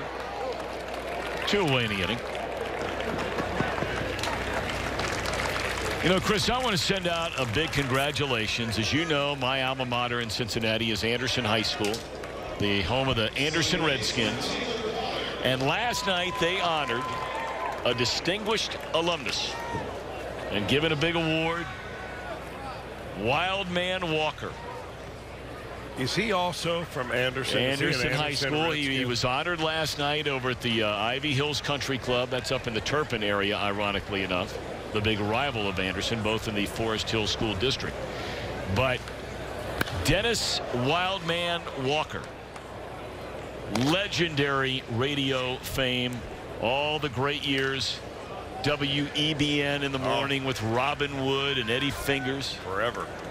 There was a 2-year time frame where I was doing the morning drive sports on WLW, and I would share an office with Dennis Wildman. You did? I didn't know that. I mean, it was unbelievable that a human being could conduct themselves at 5:30, 6 o'clock in the morning the way Wildman used to do. I wonder if Wildman wore his sport coat last night to that dinner to be honored, and if he did he wear the sport coat with number 14 on it? Well, Wildman, if you're watching out there, or if somebody knows Wildman and you can get information to him, have him let us know if he wore a sport coat last night, and was it the one with Pete Rose's number. Of course, he named his son Peter Edward.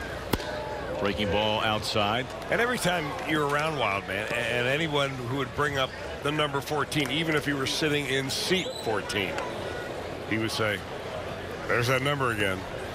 That's right. He's something else. Congratulations, Dennis. Indeed.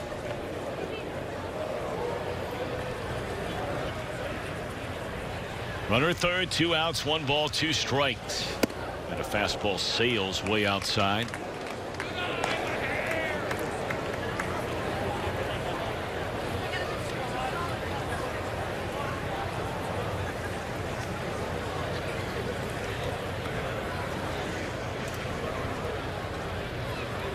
Taylor Motter, his first time up, hit that bouncing ball up the middle that Senzel made a dynamic play on, and this time the high heat got him swinging.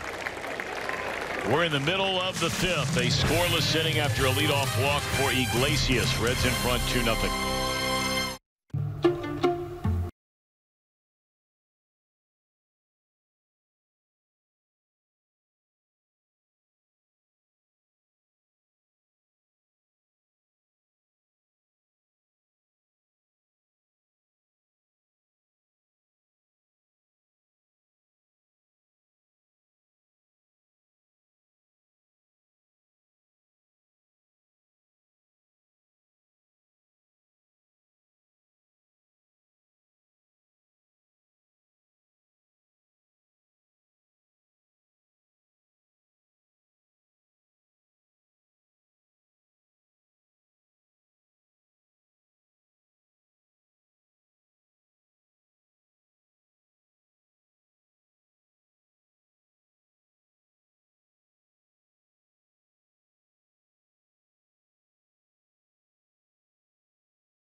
will lead off the half inning for Cincinnati, and here's a guy that has caught the manager's eye. There's guys that stand out. You know, I think Rosell Herrera, he doesn't have great numbers offensively, but he plays a lot of different positions. He hits from both sides of the plate. He runs well. He has power. He's had, for me, a terrific spring just by the way he prepares and gets after it. And you're looking for versatility off the bench. He's playing third base tonight. We've seen him in the outfield. We've even seen him at second base so far this spring. And what will help his case as well is Brian Price says he prefers a 5-man bench. If it's up to him, it'll be a 5-man bench. Rosell Herrera. I mean, this guy's only 25 years old. You know, he signed as a teenager with the Colorado Rockies going back to 2009. That's a long time ago. I mean, you forget sometimes when they're signing these players, and you can sign them at 16 in some of these Latin American and South American countries. Herrera from the Dominican Republic. So this is already his 8th full professional season, and he's 25. Nice play at third, and he got the toe down. The call is out at first base. Good play down there by Seager. That was a high hopper that Seager had to go back on and kind of throw off balance a little bit. Ford able to come down and just in time.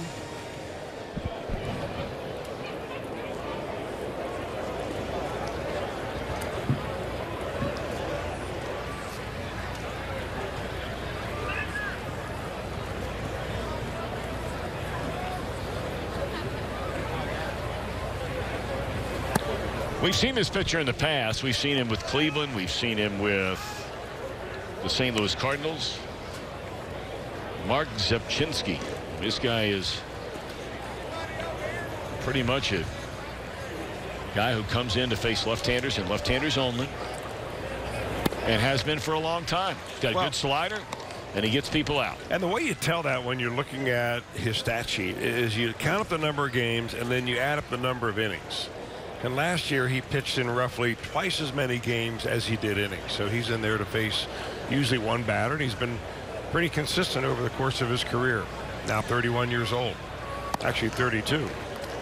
There's that slider that sweeps away from the left-handed batting Williams. And look, 90% of probably, no, you know, that's incorrect, but a very high number of people that are watching a spring training game, they are well aware of how pitcher statistics pile up, and especially as it pertains to innings pitched. But you know, we try from time to time, Chris, to maybe teach people who don't know about baseball and how that game kind of works. You basically are given a third of an inning for every out you record. So for the person out there that's wondering, wait a minute, I don't understand that about the games and the innings pitched and that kind of thing. So if the guy pitches 50 innings, but he only gives up, say he only pitches, or he pitches in 50 games, but he only has 30 innings. He's coming in and getting 1 or 2 outs. So he's credited with a third or 2/3 of an inning, and then he's out of the game. And that's why you're in that position for a guy like Zepchinski for the overwhelming majority of his career. Yeah, and that third of an inning that he pitches is normally against the best batter, left-handed batter on the other team. Sure. So that role is a very important role in our age of specialization.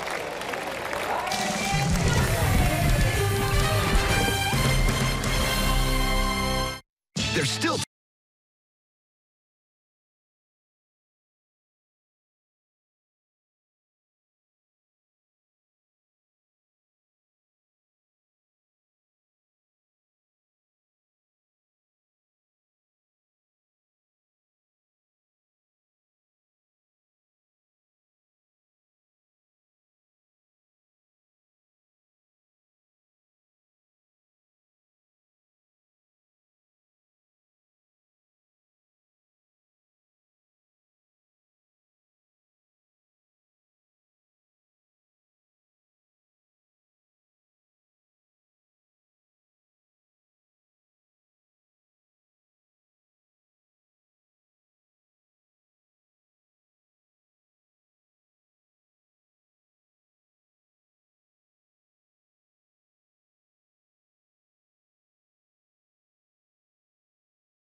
March 29th, April the 1st, the season opening series with the Washington Nationals coming to town, presented by Cincinnati Bell.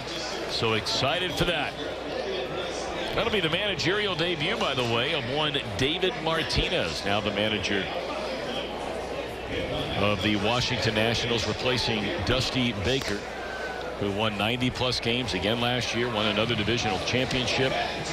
You know, Chris, we went back and relived some of that playoff and the loss by the Nationals last year. And, of course, much was made later, but so many people in this game, and I'm right at the top of the list, you would be the exception of being all over the rules. You have your website.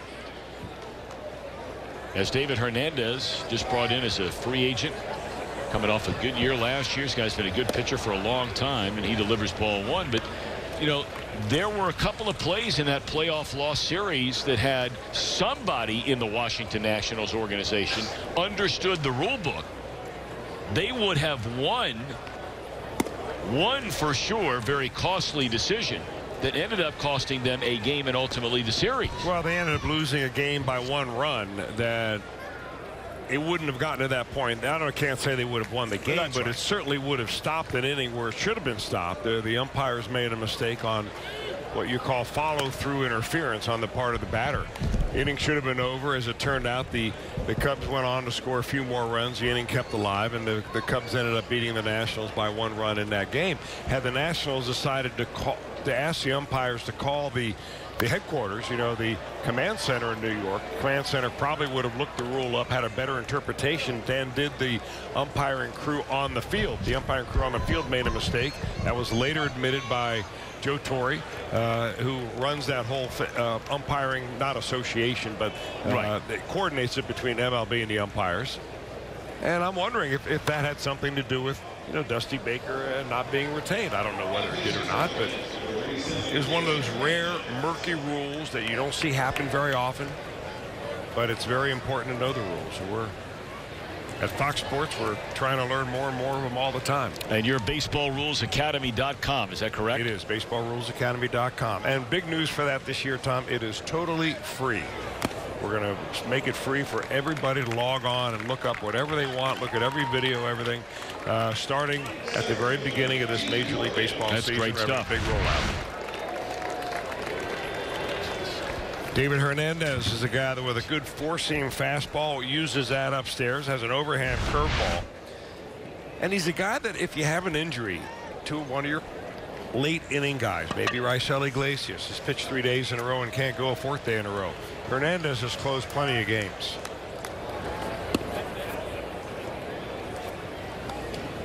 We talked about it last time. No one has the crystal ball.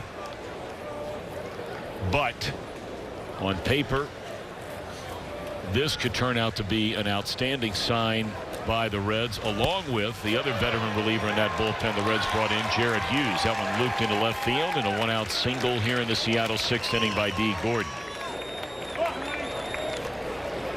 Now, see, here's an interesting kind of thing that you don't think much of in spring training, and maybe they're not thinking about this at all. I would be thinking about it, but Chris, maybe they're not. There will be situations this year where a really good base stealer gets on base in a 1-run game, and David Hernandez is going to be on the mound. And this is a situation where, as a pitcher, you can work on something that you really don't get a chance to work on much in game action, right? Exactly.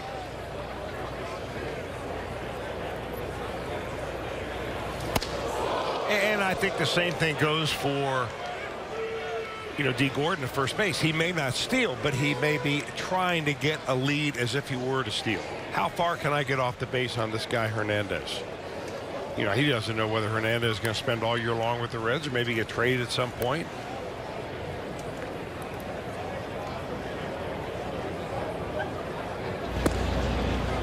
A little quick jump move right there by David Hernandez to get it over there. He's got kind of an interesting setup where he sets up open. His left foot, Hernandez is kind of pointed towards the first base dugout. Gives him a little quicker move to first base. 1 ball, 1 strike on Haniger.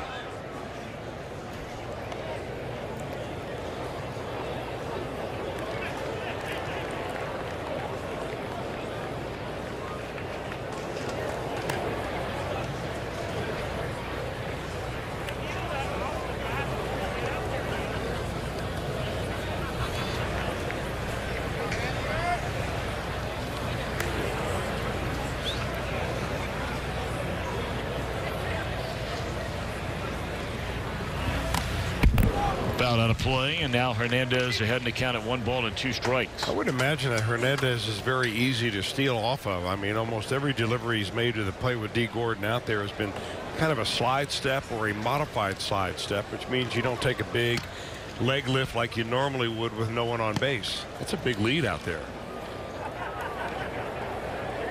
There's his open foot setup.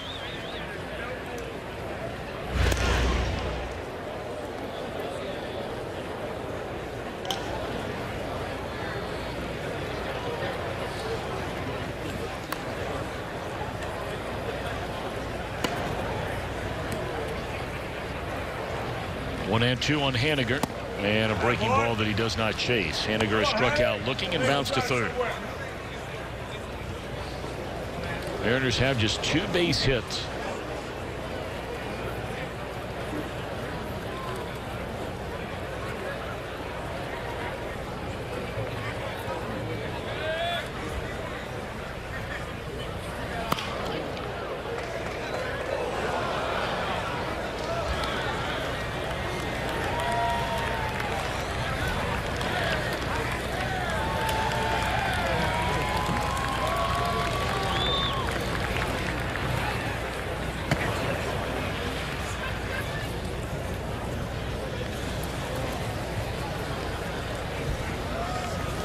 Hernandez looking in, getting the sign. 1 out in the inning, runner at first. And the 2-2 on Mitch Haniger. Got him swinging on a breaking ball down and away. Good pitch. Well, one thing that Hernandez did the entire at bat was stay out of the middle of the plate. Everything was either down and away or down and in. And finally got Haniger to chase that curveball.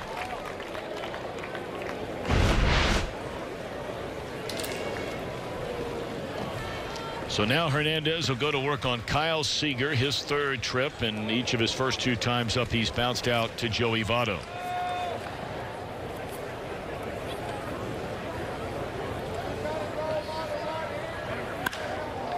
Tardy on a fastball.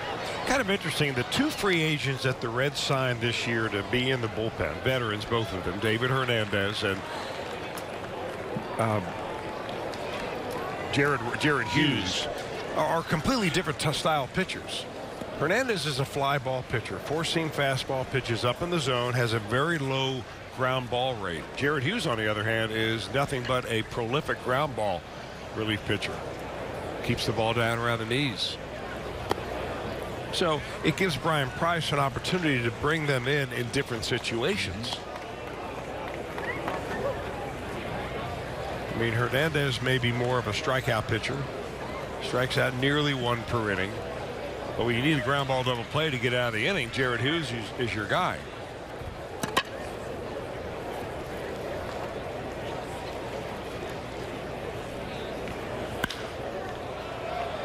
And another fastball up and away, and again Seager tardy on it, drops it foul off to the 3rd base side, and Hernandez in front at 1-2 strikes.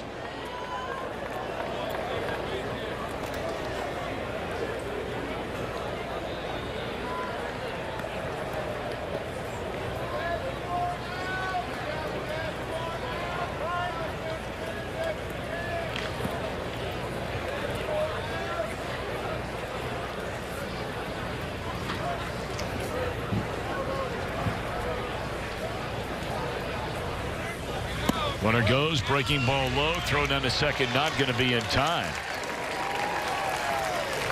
So Gordon ends up getting the stolen base. But he gets here with 2 outs in the inning. Kind of interesting, on that particular pitch, Gordon actually shortened his lead a little bit.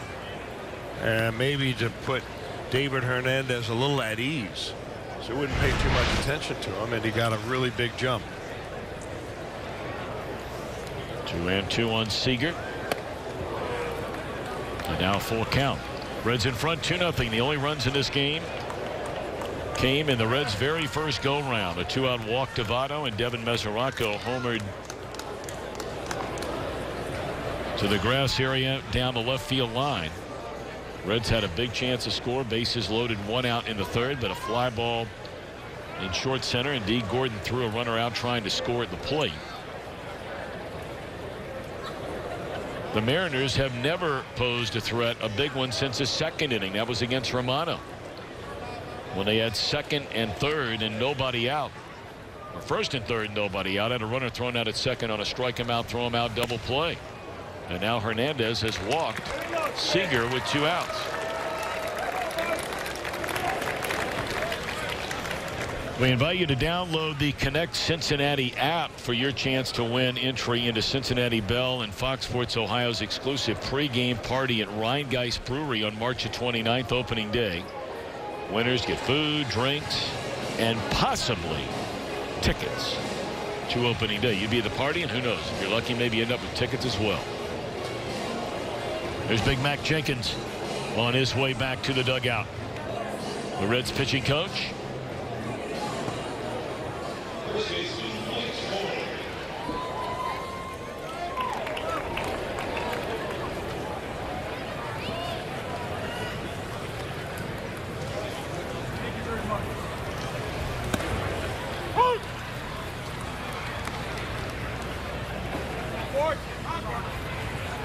Mac Jenkins looks good. He obviously has been getting after it and working out during the off season. Good for him. Now the Reds pitching staff gave him plenty of exercise last year. Oh boy, you're right about that. Back and forth from the dugout to the mound.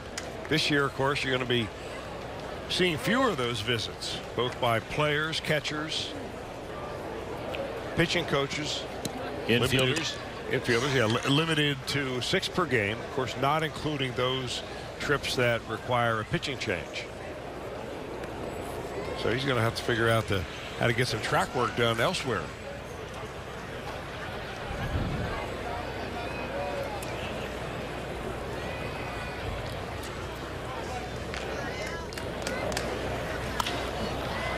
Swung on and fouled out of play off to the third base side. And it's 1 ball and 2 strikes on the left-handed batting Mike Ford. He's projected to be the first baseman. Ford is. He was kind of an interesting case. He's a Rule 5 draftee, one of the few position players that were picked up in the Rule 5 draft this year.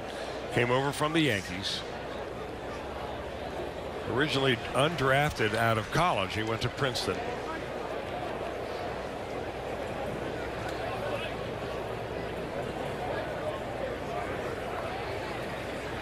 Probably be a platoon with Ryan Healy, who is a right-handed batter.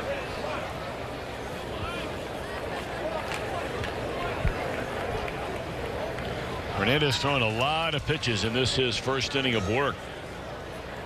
He's pitched very deep into counts on each of the first 4 hitters in this inning. 2 of them are on, 2 of them are out. And the 2-2 pitch is on the way. Base hit down the line, and the Mariners are going to tie this game. Ford, a 2-run double, and it's 2-2 here in inning number 6.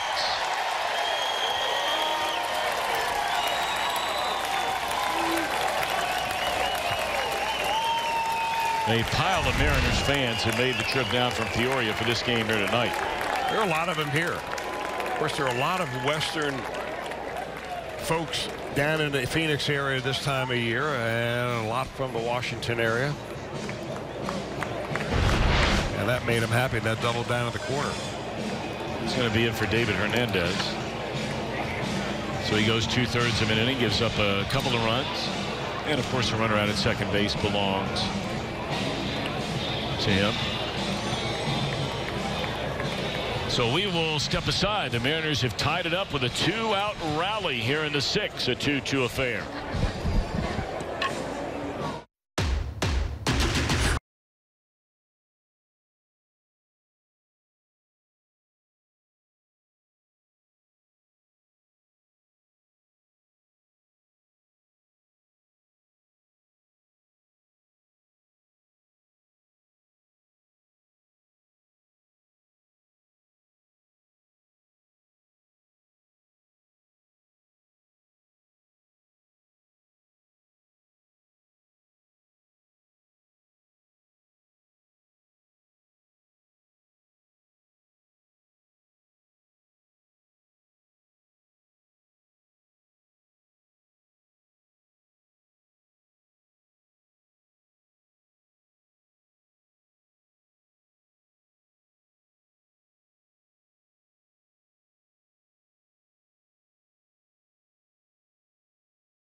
runner has even reached base against David Hernandez this spring. And the Mariners touch him up and knock him out of the game after a couple of runs. And the Reds are going to go to a man who was so good for them a year ago. He may have run out of steam the final month of the year, but Wandy Peralta was as good as any left-handed reliever in baseball for about the first 5 months last year. Just dominant combination of a fastball that reached up into the high 90s along with a terrific slider. It was a pretty good combination between Wandy Peralta and Raisel Iglesias. If the Reds could get the lead late, they were pretty good at putting it away. All right, so Peralta going to work against the left-handed batting Andrew Applin, who bats for the first time since coming on.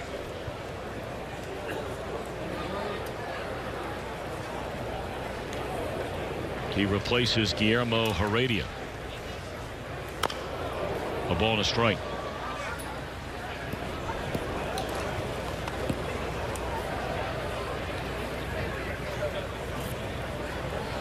That's what we're talking about. Peralta, a 3.05 earned run average, a 210 opponent's batting average until we hit September, and he had just been overused. It's nobody's fault. It's not pointing the finger at anybody. The Reds didn't have anybody else down there, or they had tried almost everybody you could find. And I think that's one of the things the Reds quest for this year is to put at least one more left-hander in that bullpen. Of course, Cody Reed is a guy that is in that mix. Amir Garrett has thrown the ball extremely well. Don't know if they're looking at him as a possible bullpen guy. Got a couple of others that have come on board. Phil Mantiply, left-hander. Kyle Crockett.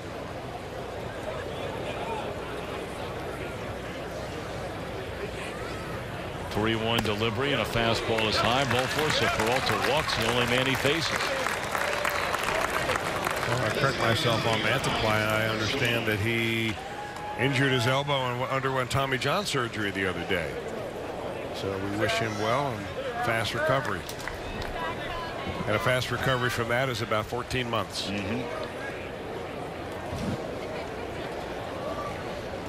Mike Margema will bat with 2 on, 2 in, 2 out.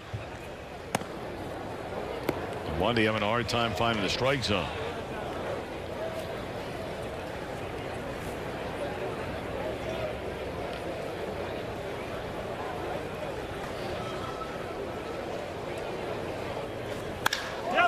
That ball drilled into deep right center field, and that will sail over the head of Irvin. This will bring in 2 more runs, and this could be an inside the park home run. They're going to wave him around. Here comes the throw from center field. Inside the park home run it is.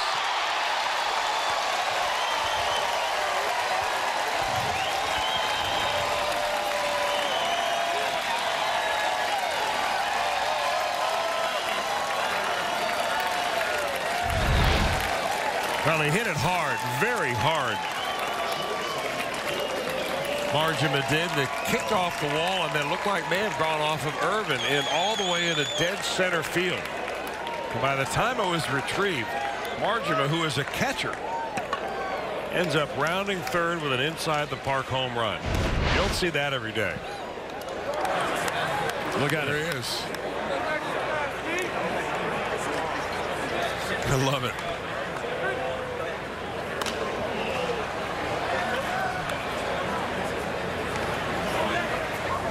And he gets that baseball. Good for him.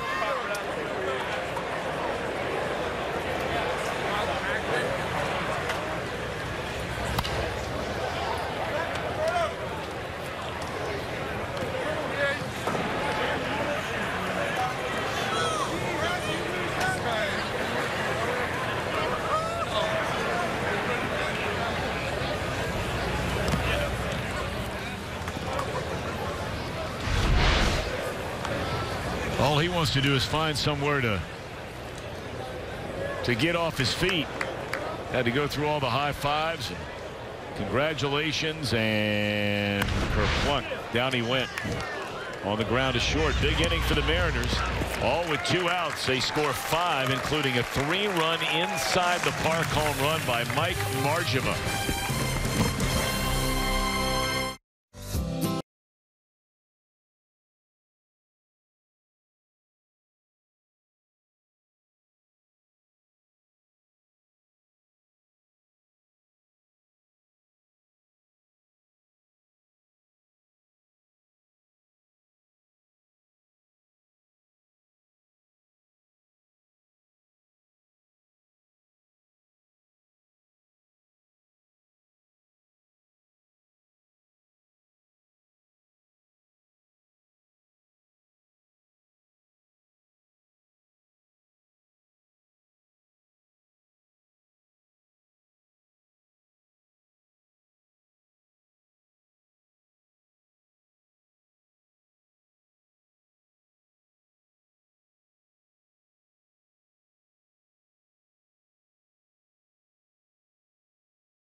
On the Reds bench, I asked manager Brian Price today some of the things he's looking for. Certainly are going to have a second catcher and a fourth outfielder. And after that, we're going to need somebody that can play the middle infield. And we're going to need to take a good look at another multi-positional player that brings some athleticism and can do some things for us, maybe both in the infield and the outfield, but for some roster flexibility there. Bill Goslin, who just grounded out, is one of the guys in the sentence. The Reds signed Cliff Pennington to a minor league deal. He believes Goslin and Pennington, at least he told me, are both big league players in his mind. And if they have a 5-man bench, as he said, you're going to have that fourth outfielder. You're going to have the backup catcher, which leaves 3 spots. They brought in a guy like Ben Revere, who's been a major league player. So there's a lot of guys in the mix. It's going to be a very hard decision once we get to the end of the camp who has those 3 open spots. And really, that's a story for just about every team in Major League Baseball. There are exceptions to that. But most clubs go into spring training, and the way baseball and the economics of baseball have kind of worked out, it's rare that you're going to spend any money year in and year out on a bench player. So you see a lot of movement for teams, for guys trying to win spots as backup players. Well, the wild card of that, Tom, is that every team, as you said, is in the same predicament. They're trying to shed players at the end of spring training, which makes them available to other teams like the Reds. So I was talking to Rob Coughlin today, who runs the Reds professional scouting department, and they've got scouts all over who are, you know, canvassing every spring training site, looking at players and trying to anticipate which of those players will not make that particular team, but maybe will be available on the waiver wire. And there are some, for instance, that have a non-roster invitee to spring camp, but if he doesn't make the team, he's got an opt-out on the contract. And so they know all that information ahead of time, and they can begin to anticipate who may be available and is what another team has better than what we have. Votto clearly had drawn ball 4. That pitch was nowhere near the strike zone, and the home plate umpire called a 3-0 pitch a strike. Votto did not like it. He swings at a 3-1 count and grounds out for the second out of the inning. I don't know if I've ever been to a spring training game where there were more scouts than we have at this game tonight. Maybe it's because it's a night game. Well, a lot of scouts, you know, they're doing double duty out here. So, or triple duty. If there's a B game at 10 in the morning, they'll see that, and then they'll race across town, which is the only thing you have to do here in Phoenix to see 15 teams. You're not racing anywhere. Well, I know what you're saying. Yeah, I get you. You're right. And then if there's a night game, you're hitting that. On the ground is short. Christian Bergman. That didn't take long. Making it look easy. 3 straight groundouts. We're off to the 7th. Seattle 5-2 advantage. There's still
Theme ticket packages the Reds are now offering this season. Packages feature an exclusive item including a Star Wars Chewbacca, Fiona the Hippo, Elvis bobbleheads, and a lot more. Guarantee these limited edition collectibles by purchasing a theme ticket package.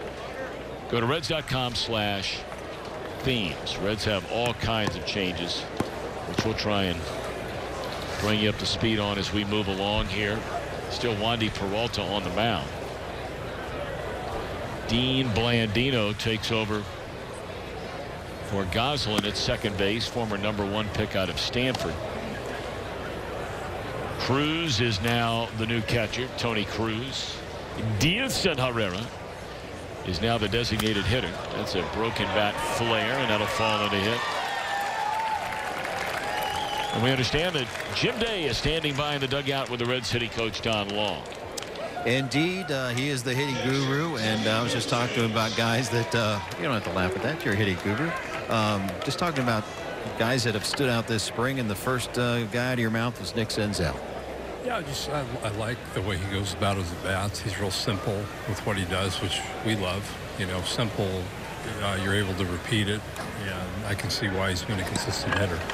I've talked about him being quiet, compact, and quick as he sits down behind us. So we're talking about a guy. Don't listen, Nick. We're judging your game. No, but about being quiet, compact, but quick through the zone. Yeah, I think it's really important because it gives you a little bit longer look at the ball before you have to commit to the pitch and still be on time. So when you get a good pitch to hit, you square it up and you're not swinging to the pitch the pitchers want you to swing at. Mason Williams, another guy that stood out to you? Yeah, he's done a real good job. He's used the whole field. He's hit the ball on the line. Looks like he has some versatility in the outfield, and overall has given real good at-bats. I was talking to Scott Schebler, and he said last year with this injury, he couldn't go to the opposite way. It's something we didn't talk about during the season because he obviously didn't want to give up that he couldn't hit it the other way. But he said he really went to work on hitting it to the opposite field, and he has worked on his swing. What are some things mechanically that he's worked on? Well, really, it's just getting to a position that allows him to drive the ball the other way. And I think, you know, it was one part injury, but when you're talking about in game, it's also a mental approach. It's also saying, I'm going to use that side of the field. I'm going to commit myself to that side of the field, especially to start spring training, and then work my way around to my pull side as I go along. And if you know with Scott, most of the damage he did and most of the balls he hit hard were on his pull side, but it made him vulnerable certain types of pitches, certain types of the zone. So he's just trying to become a more well-rounded hitter. You work on the mental side with hitters, I know, as much as you do the physical side. A guy like Billy Hamilton, a lot of pressure on him, as you know, and this spring still searching for his first hit. How much do you have to talk to him to mentally just trust the process? Well, the challenge for anybody is to go play the game. I mean, they work a lot. These guys are great workers. They work in the cage. They take the right kind of BP. They want to have the right approach in the game. But if you can't hit with a clear mind and you're thinking about those things that you work on prior to the game and you're trying to bring them into the game, you don't have time at any level, let alone the big leagues. So I think, you know, the plan with him, with Tony and I, is really just to try and get him to tap into competing. And don't worry about how Ball thrown into the outfield here. How it looks or what people may think about how it looks. Just go up there and compete with the pitcher and let yourself hit with a clear head and a free mind and take some pressure off himself, because when he plays the outfield and he runs the bases, he has that mentality, and we're trying to bring it to home plate. And finally, Devin Mesoranco, we saw a home run tonight. Brian Price has talked about him getting over the injury hurdle and looking athletic. Are you finding that he's getting his timing around? He is, and you know, it's nice because he had an off season where he could just work out and do what he needed to do without recovering from an injury, and he's been able to put in a lot of work this spring, and it's coming back to him. You know, I'm sure the process isn't as quick as he wants it to be, but if he stays with the process, in the end, it's all going to work out for him. Appreciate your time, Don, as always. You bet. That is Don Long, hitting coach for the Reds. Tom? Tell you, well, one of our favorite guys is Don Long. Very easy guy to like. His wife Diane, they have sons Stuart, Preston, and Tyler. We see them come on a lot of trips with the team during the course of the regular season. They live out in the state of Washington and have lived out there for a long time, but he's a good guy. And has done an excellent job with this Reds organization. He's been, you know, he introduced Don Long as a batting coach, and he knows a lot about batting, and he's a psychiatrist at the same time as being a big brother and a coach and all the hats that you wear as a coach. But what you don't realize about Don Long is that he managed for a very long time in the minor leagues. And I've always been surprised that a guy like Long doesn't get an invitation or, you know, to at least interview for one of these. Funny you say that, because I jobs. thought that while he was doing that interview, the same thing. It would just make a lot of sense for me. But, you know, nowadays it seems to be trendy more so for big league ball clubs to hire people that have never managed before anywhere. And of course, Long has been around a long time and managed and coached and managed and coached, and even though he didn't have a long major league career, he knows a lot about hitting. We'll look no further than the Seattle dugout. I mean, Scott Service had never coached a little league team. And that's not an exaggeration. He was a good player, we mentioned, you know, and catchers generally have a real good feel for the game and a good knowledge for the game. We recognize that. Service was primarily a backup catcher through most of his career. A lot of years with the Cubs, a lot of years with the Astros. But when they hired him, Jerry DiPoto, a couple of years ago, no experience managing on any level for Scott Service. Look at Aaron Boone. He's in the broadcast booth, had an excellent career as a player, and he's the manager of the New York Yankees. He's never managed anything. And that's not to suggest that he won't go do a great job. Perhaps he will. You know, I think in that case, it's very clear that the Yankees want him to manage the personalities in that clubhouse. Yeah, and take care of the New York media. They'll take care of the game and the strategy and the team. That's a nice pick over there by O'Grady, who made the throwing error earlier in the inning. Boy, that was a sweet pick.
Over the next 72 hours right here on Fox Sports Ohio. Tomorrow the Cavaliers at 8:30 playing the LA Lakers. Monday the Blue Jackets slap shots, and 6:30 CBJ versus Montreal, the Columbus Blue Jackets.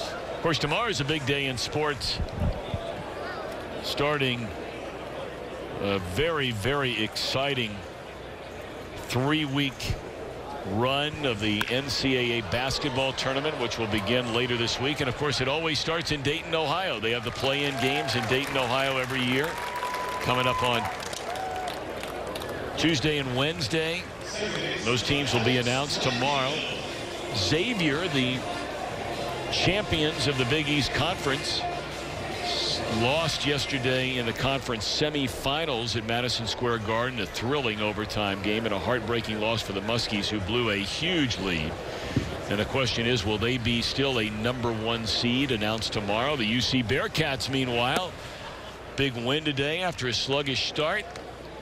And many have projected the Bearcats to be a #2 seed. They will play in the American Conference Tournament Championship tomorrow against Houston, who shocked Wichita State in the other semifinal earlier today. I mean, you look at all the teams around our area every year.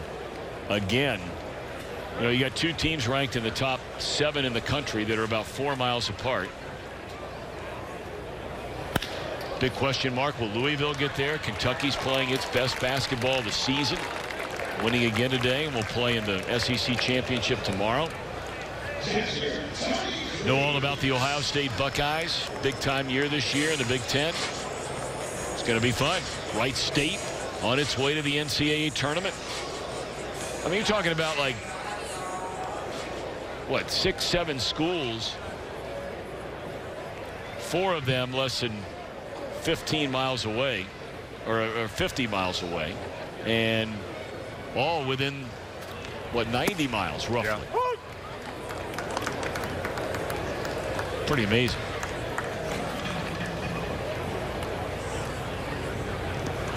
Did you watch that Xavier game last night? I did not. I missed that game. Pretty exciting. Yeah. I mean, you felt bad they got beat, but they blew a huge lead. I think they led by as many as 17. There's a ground ball that should be a double play, and it is off the bat of Tony Cruz. So the Reds are gone in the 7th. We're off to the 8th. 5-2 Seattle in front.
Everybody having a good time of it tonight, although they had to bring the sweatshirts and the jackets. Mom and Dad had to bring them for those two. Boy, look at that good-looking duo there. That blonde hair, the curls, and then there's that little one gnawing on that finger.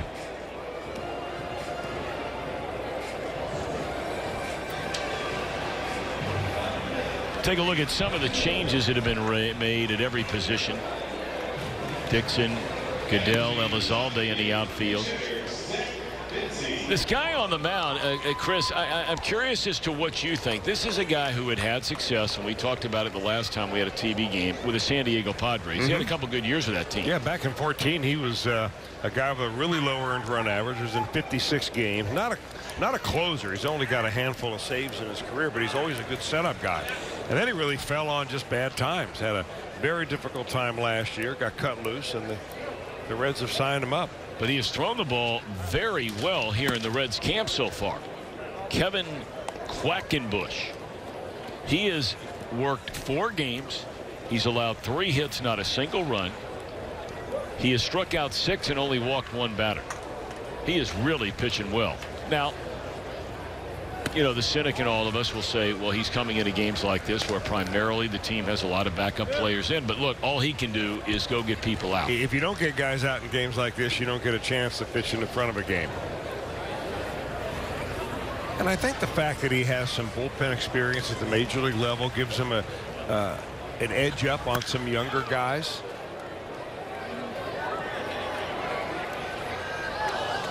Well, it looked like is that Elizalde out there in right? Yeah.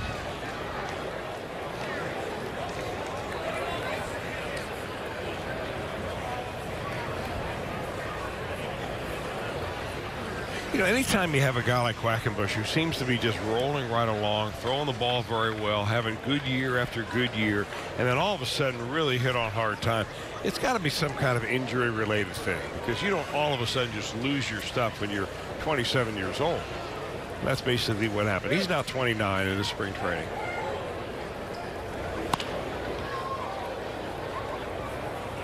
I would not be surprised to see this guy as part of the Reds bullpen when they break camp, if he keeps throwing the ball like he's throwing the ball this spring, because he has pitched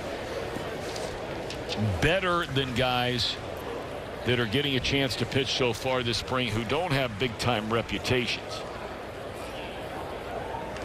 You know, you're not going to cut David Hernandez. You're not going to cut Jared Hughes. You just brought them in here as veteran guys to be a big part of your bullpen. There's a fly ball to right.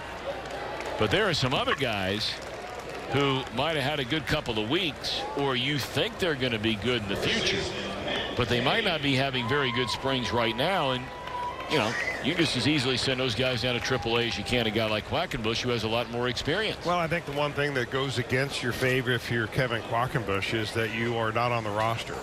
And if the Reds are looking for, I mean, the 40-man roster. Right. So you have to pull somebody off and expose that player to all the other teams. And if it's a prospect, you don't want to make him available. You may want to live with that guy. So, you know, a lot of it depends on whether he will accept an assignment to the minor leagues if the Reds decide to send him that way, or he ends up in the big leagues if he just keeps pitching the way he has. Roller into center field. That'll be a base hit for Matt Haig. The Seattle bats here in the 8th inning with a 5-2 lead.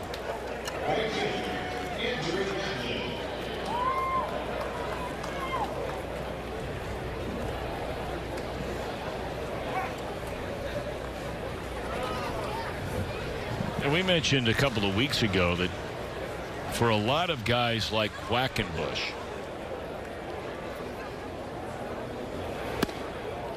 coming into this spring, if you could run for the position, they would all be running, a handful of them, for the president of the Michael Lorenzen fan club. Because Lorenzen so far this spring was given the chance. He wants to be a starter again, and Brian Price said, okay, big boy, here's your shot. And he has put him in the mix of the number 5 spot in the rotation.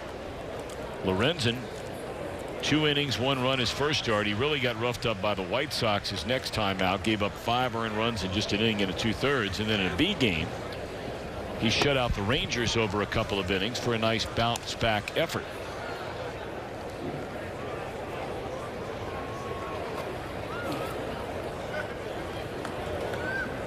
Well, I think the fallback for Lorenzen, what you're saying there is if Lorenzen can make the starting rotation, it opens up a spot for a guy like Quackenbush to fill in the bullpen. Lorenzen will pitch behind Brandon Finnegan tomorrow. And there's ball 4. So a hit and a walk.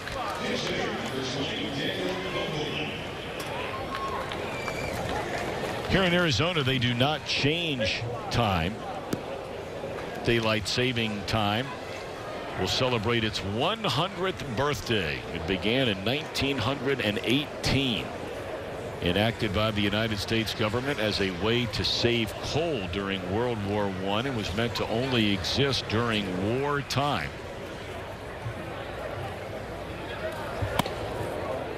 And so the old adage, it's easy to remember: fall back, spring forward. In the spring, you move the clocks up. So for a lot of you back on the home front, well, back at home right now, 10:23. So really 11:23, or at least spring that clock forward before you hit the rack. Or don't worry about it at all. Like you. Are you hitting the rack, or are you hitting the red eye? No, but I'll be up and at him on that first flight out of Dodge tomorrow morning.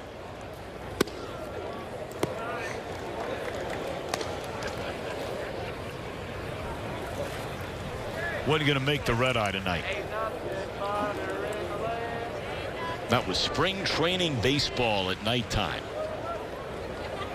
Rare to have these games. The back-to-back night games here for the Reds this week. I used to talk about this all the time with Dusty Baker, and he was the only guy that I ever met that agreed with me on this, and he felt the same way. The team should play a lot more night games. I think they should have spring training. I actually think they should have workouts in the afternoon instead of first thing in the morning. I mean, it's gotten almost to the point of being ridiculous how early some of the guys want to report to the training camp, you know, in an effort to show that they want to be on the ball club. They're here, you know, parked in a parking lot at 4 a.m. Let's be a little reasonable about that. You don't play any games really that early in the day during the regular season. The vast majority of the games are night games. And the vast majority of the guys that are on the major league club are guys in their 20s that sleep till noon. And so why not get your body clocks going in that direction and just have afternoon workouts? It's not too cold here in February or March. There's a nickname for a lot of that, Chris. And you know what that is? It's called eye wash. Eye wash. There's a lot of it in this booth.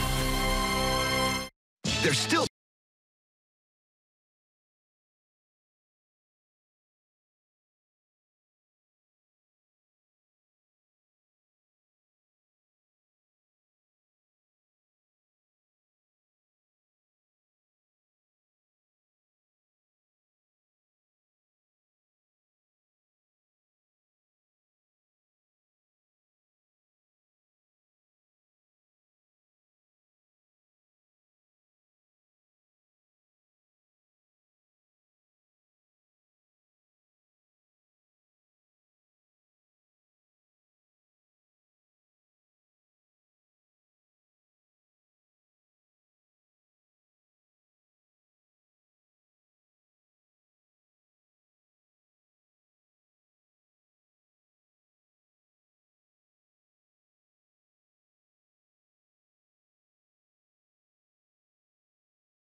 Big boys, Saturday, March the 31st.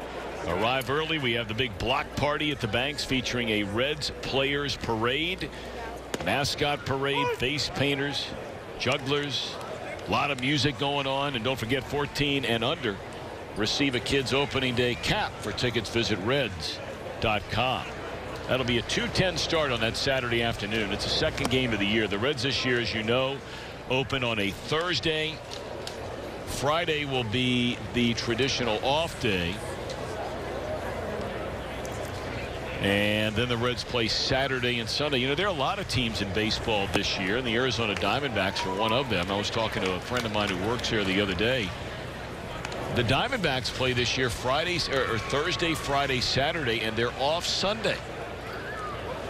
Easter Sunday.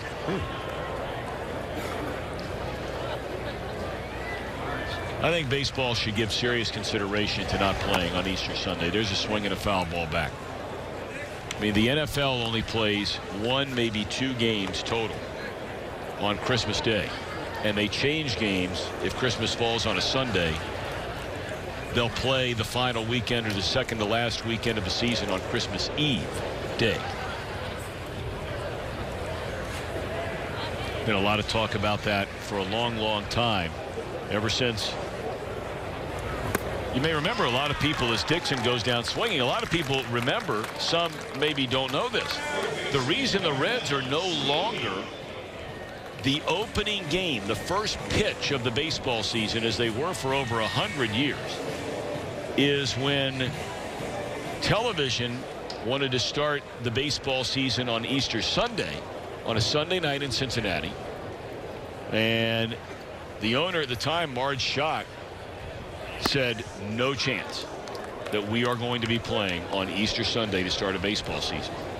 And so that started what has since held true every year, that the Reds no longer are the first pitch. They always play at home to start the year. It's not written in stone somewhere, but they play at home, but no longer the first pitch in baseball. Long drive there by Sweeney for the second out of the inning.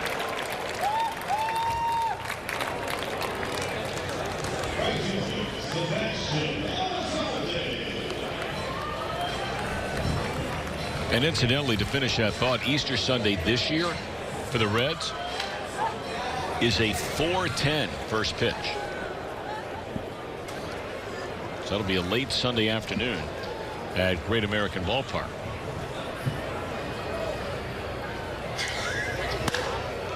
Hooked into right field, and a base hit by Sebastian Elizalde. That guy can hit. He can hit.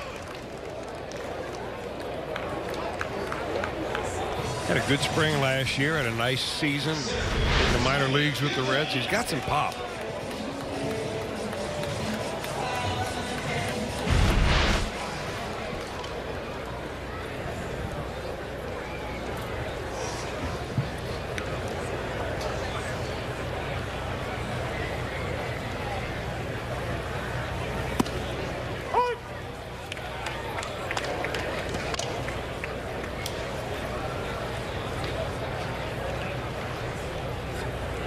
Tyler Goodell, 25 years old.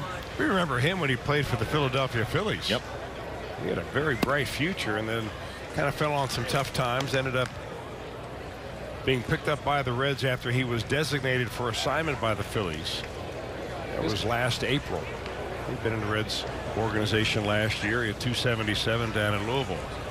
This guy had some really good years coming up in the minor leagues in the Philadelphia Phillies season.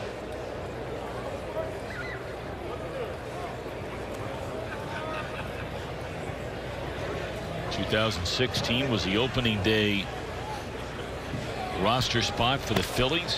Jumped all the way up from Double-A to start in 2016. And it didn't go well for him. He's only 25 years old, so he made the major leagues when he was very young, 23. So, you know, he'll probably be down there in Louisville playing the outfield for the Bats. And I mean, as long as you keep playing, as long as you have that opportunity to keep playing, keep that dream alive. Interesting note about Goodell. His father, David Goodell, is a biotech industry pioneer who actually developed synthesized insulin for those who suffer from diabetes. That's pretty amazing.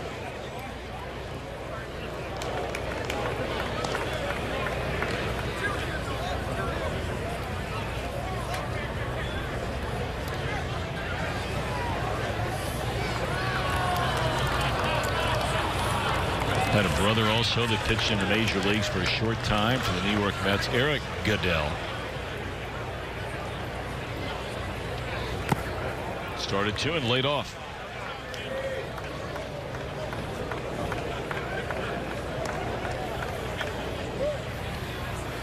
Have you seen Hunter Green at all roaming around? I have not. I went down to my only complex today, actually specifically to look for him. But with the rain, I think they called everybody in early. Swing and a miss, and that will end the inning. So Bergman, a couple of scoreless innings. End of 8. Seattle 5, Reds 2.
Chris, what an impressive outing tonight. The first Red starter to go 4 innings. Yeah, it looked like he could have gone 6 or 7 innings, no problem. Romano, the way he was just cruising right along, combination of that very hard sinking fastball and overhand slider, just dominant tonight. Really good to see. 6'5", 270. That's the size of a lot of pass rushing defensive ends in the NFL. That is a big, strong young man. There is no question that right now he would be the leader in the clubhouse, but bear in mind we still have 2.5 weeks left of spring training. Well, I think based on what he did last year has a lot to do with it, because he was impressive last year and he needed to tighten up a few things. Brian Price actually addressed that in one of the sound bites we had with him earlier, and it looks like he is right on schedule, as you like to say. Vance Worley now takes over on the mound. Right on schedule. It's another guy we've seen in the big leagues. Speaking of Philadelphia, among others. Yeah, all of a sudden, you know, if you're Kevin Quackenbush or Vance Worley, you're looking around and you're thinking, man, oh man, there's a few guys kind of like me right here. You know, with big league success. He's been in the big leagues for a long time, since 2010. Worley has. Came up with the Phillies, pitched with Minnesota, Pittsburgh, Baltimore. Last year he was with the Miami Marlins for 12 starts there.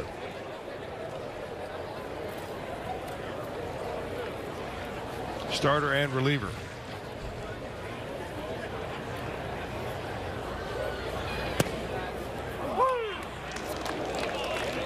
Pretty good breaking ball right there to get strike 3.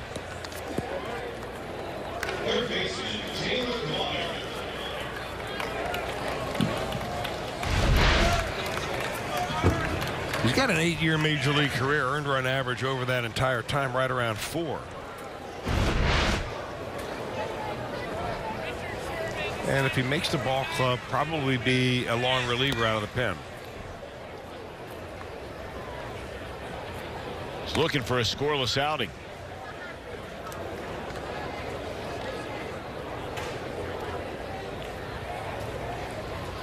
So these become important outings, not only for his bid to make the Reds, but as Chris and I were talking a little bit earlier, there's so many other scouts from other teams here that if he doesn't stick with the Reds, maybe impresses somebody here tonight and they say we might want to take a flyer on Worley. Yeah.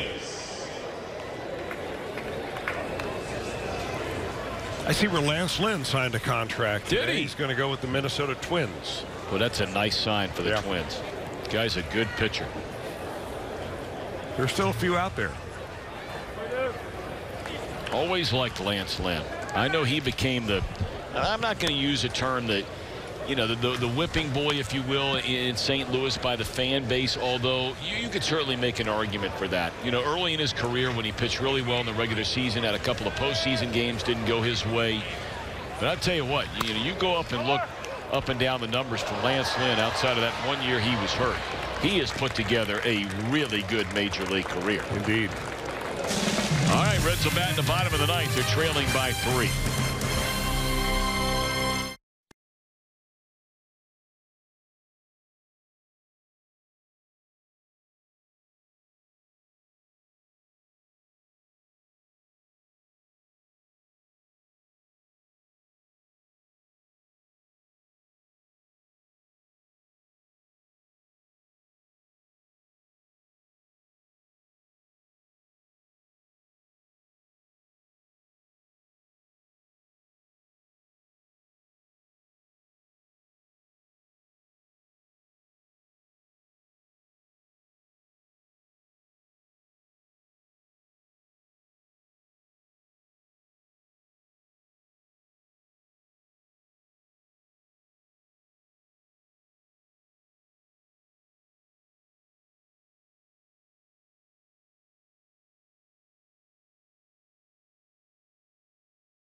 where you need to bring along a jacket and maybe even a ski cap. It's chilly, rained for the better part of, what, 2 hours. Very lightly, nothing hard, but rain is so rare here in the desert.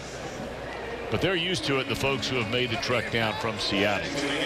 If you've never spent any time in the wintertime in Seattle, you have never seen rain in your life like it rains in Seattle in the winter. It is so brutal. Brutal. I used to do the Microsoft baseball game. You know, the video game, write an announcer for it. Yeah. And I have to go up there every winter and spend like 10 to 12 days up there doing this thing. Did they make you work outside? No. No. Did they give you an umbrella? No, they did not either. Well, you probably have a whole wardrobe full of rain gear left. No, I'm telling you, I was stunned. It is constant gray, dark, drizzle, not pouring, but just drizzle. It never stops. Swinging a foul ball out of play by Blake Trehan. You like this guy the way he played last spring. I remember that. He's a hustler. Yeah, he is. Reds have some guys that are just good, hard-nosed players.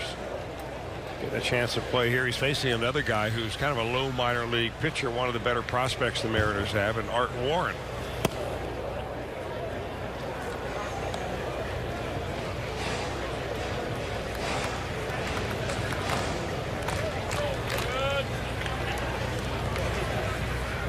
.67 strikeouts in 64 innings for Warren.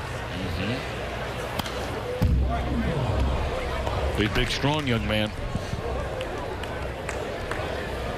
He's got that same body that reminds me of the guy who used to pitch for the Cubs. What was that animal's name? Farnsworth. Kyle Farnsworth. Golly day.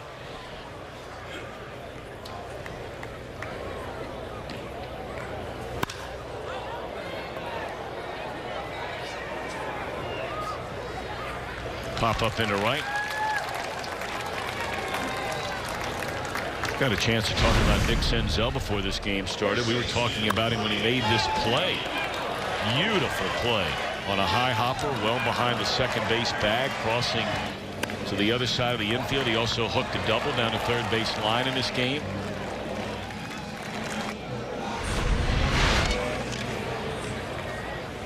But Chris, you hit the nail on the head, and Jim Day said the same thing. I mean, barring an injury. And look, you can get comments from whoever you want to get comments from.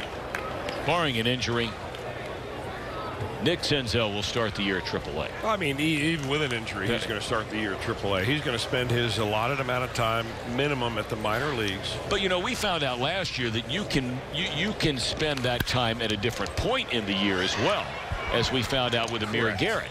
So you know, like I said, conceivably, if there were an injury, he starts a year at the big league team, perhaps. But more than likely, right? AAA. I think so. Or do you send him back down to AA? He finished up there last year. The Reds have a, you know, I'm not going to call it a habit, but it seems like if you finish strong in part of a season, they'll start you there just to get your feet on the ground and off and running the next year. I think that he's probably destined for AAA. Okay. And then to the major leagues in probably short order.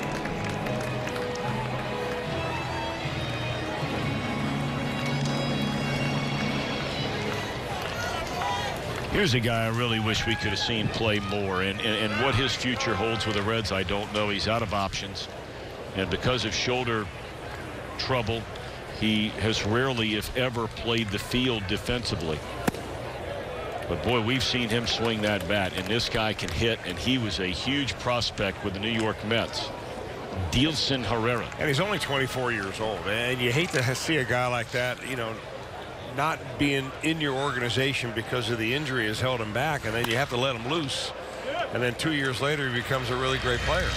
Well, that's going to do it. The Mariners fall behind 2-0. They get 5 in the 6th inning, but an excellent outing tonight from Sal Romano, and that's the big walk away and take away from this game. Yeah, exactly. I think that also, along with Jesse Winker, who looked very good at the plate, Nick Senzel, who looked good at the plate, and Looking forward to more more spring training games here, Tom. As you get deeper and deeper into the spring, these games become more and more important for the players that are trying to make the ball club. I want to thank our director, Roy Alfers, our director, Josh Hall, our graphics coordinator, Lauren White.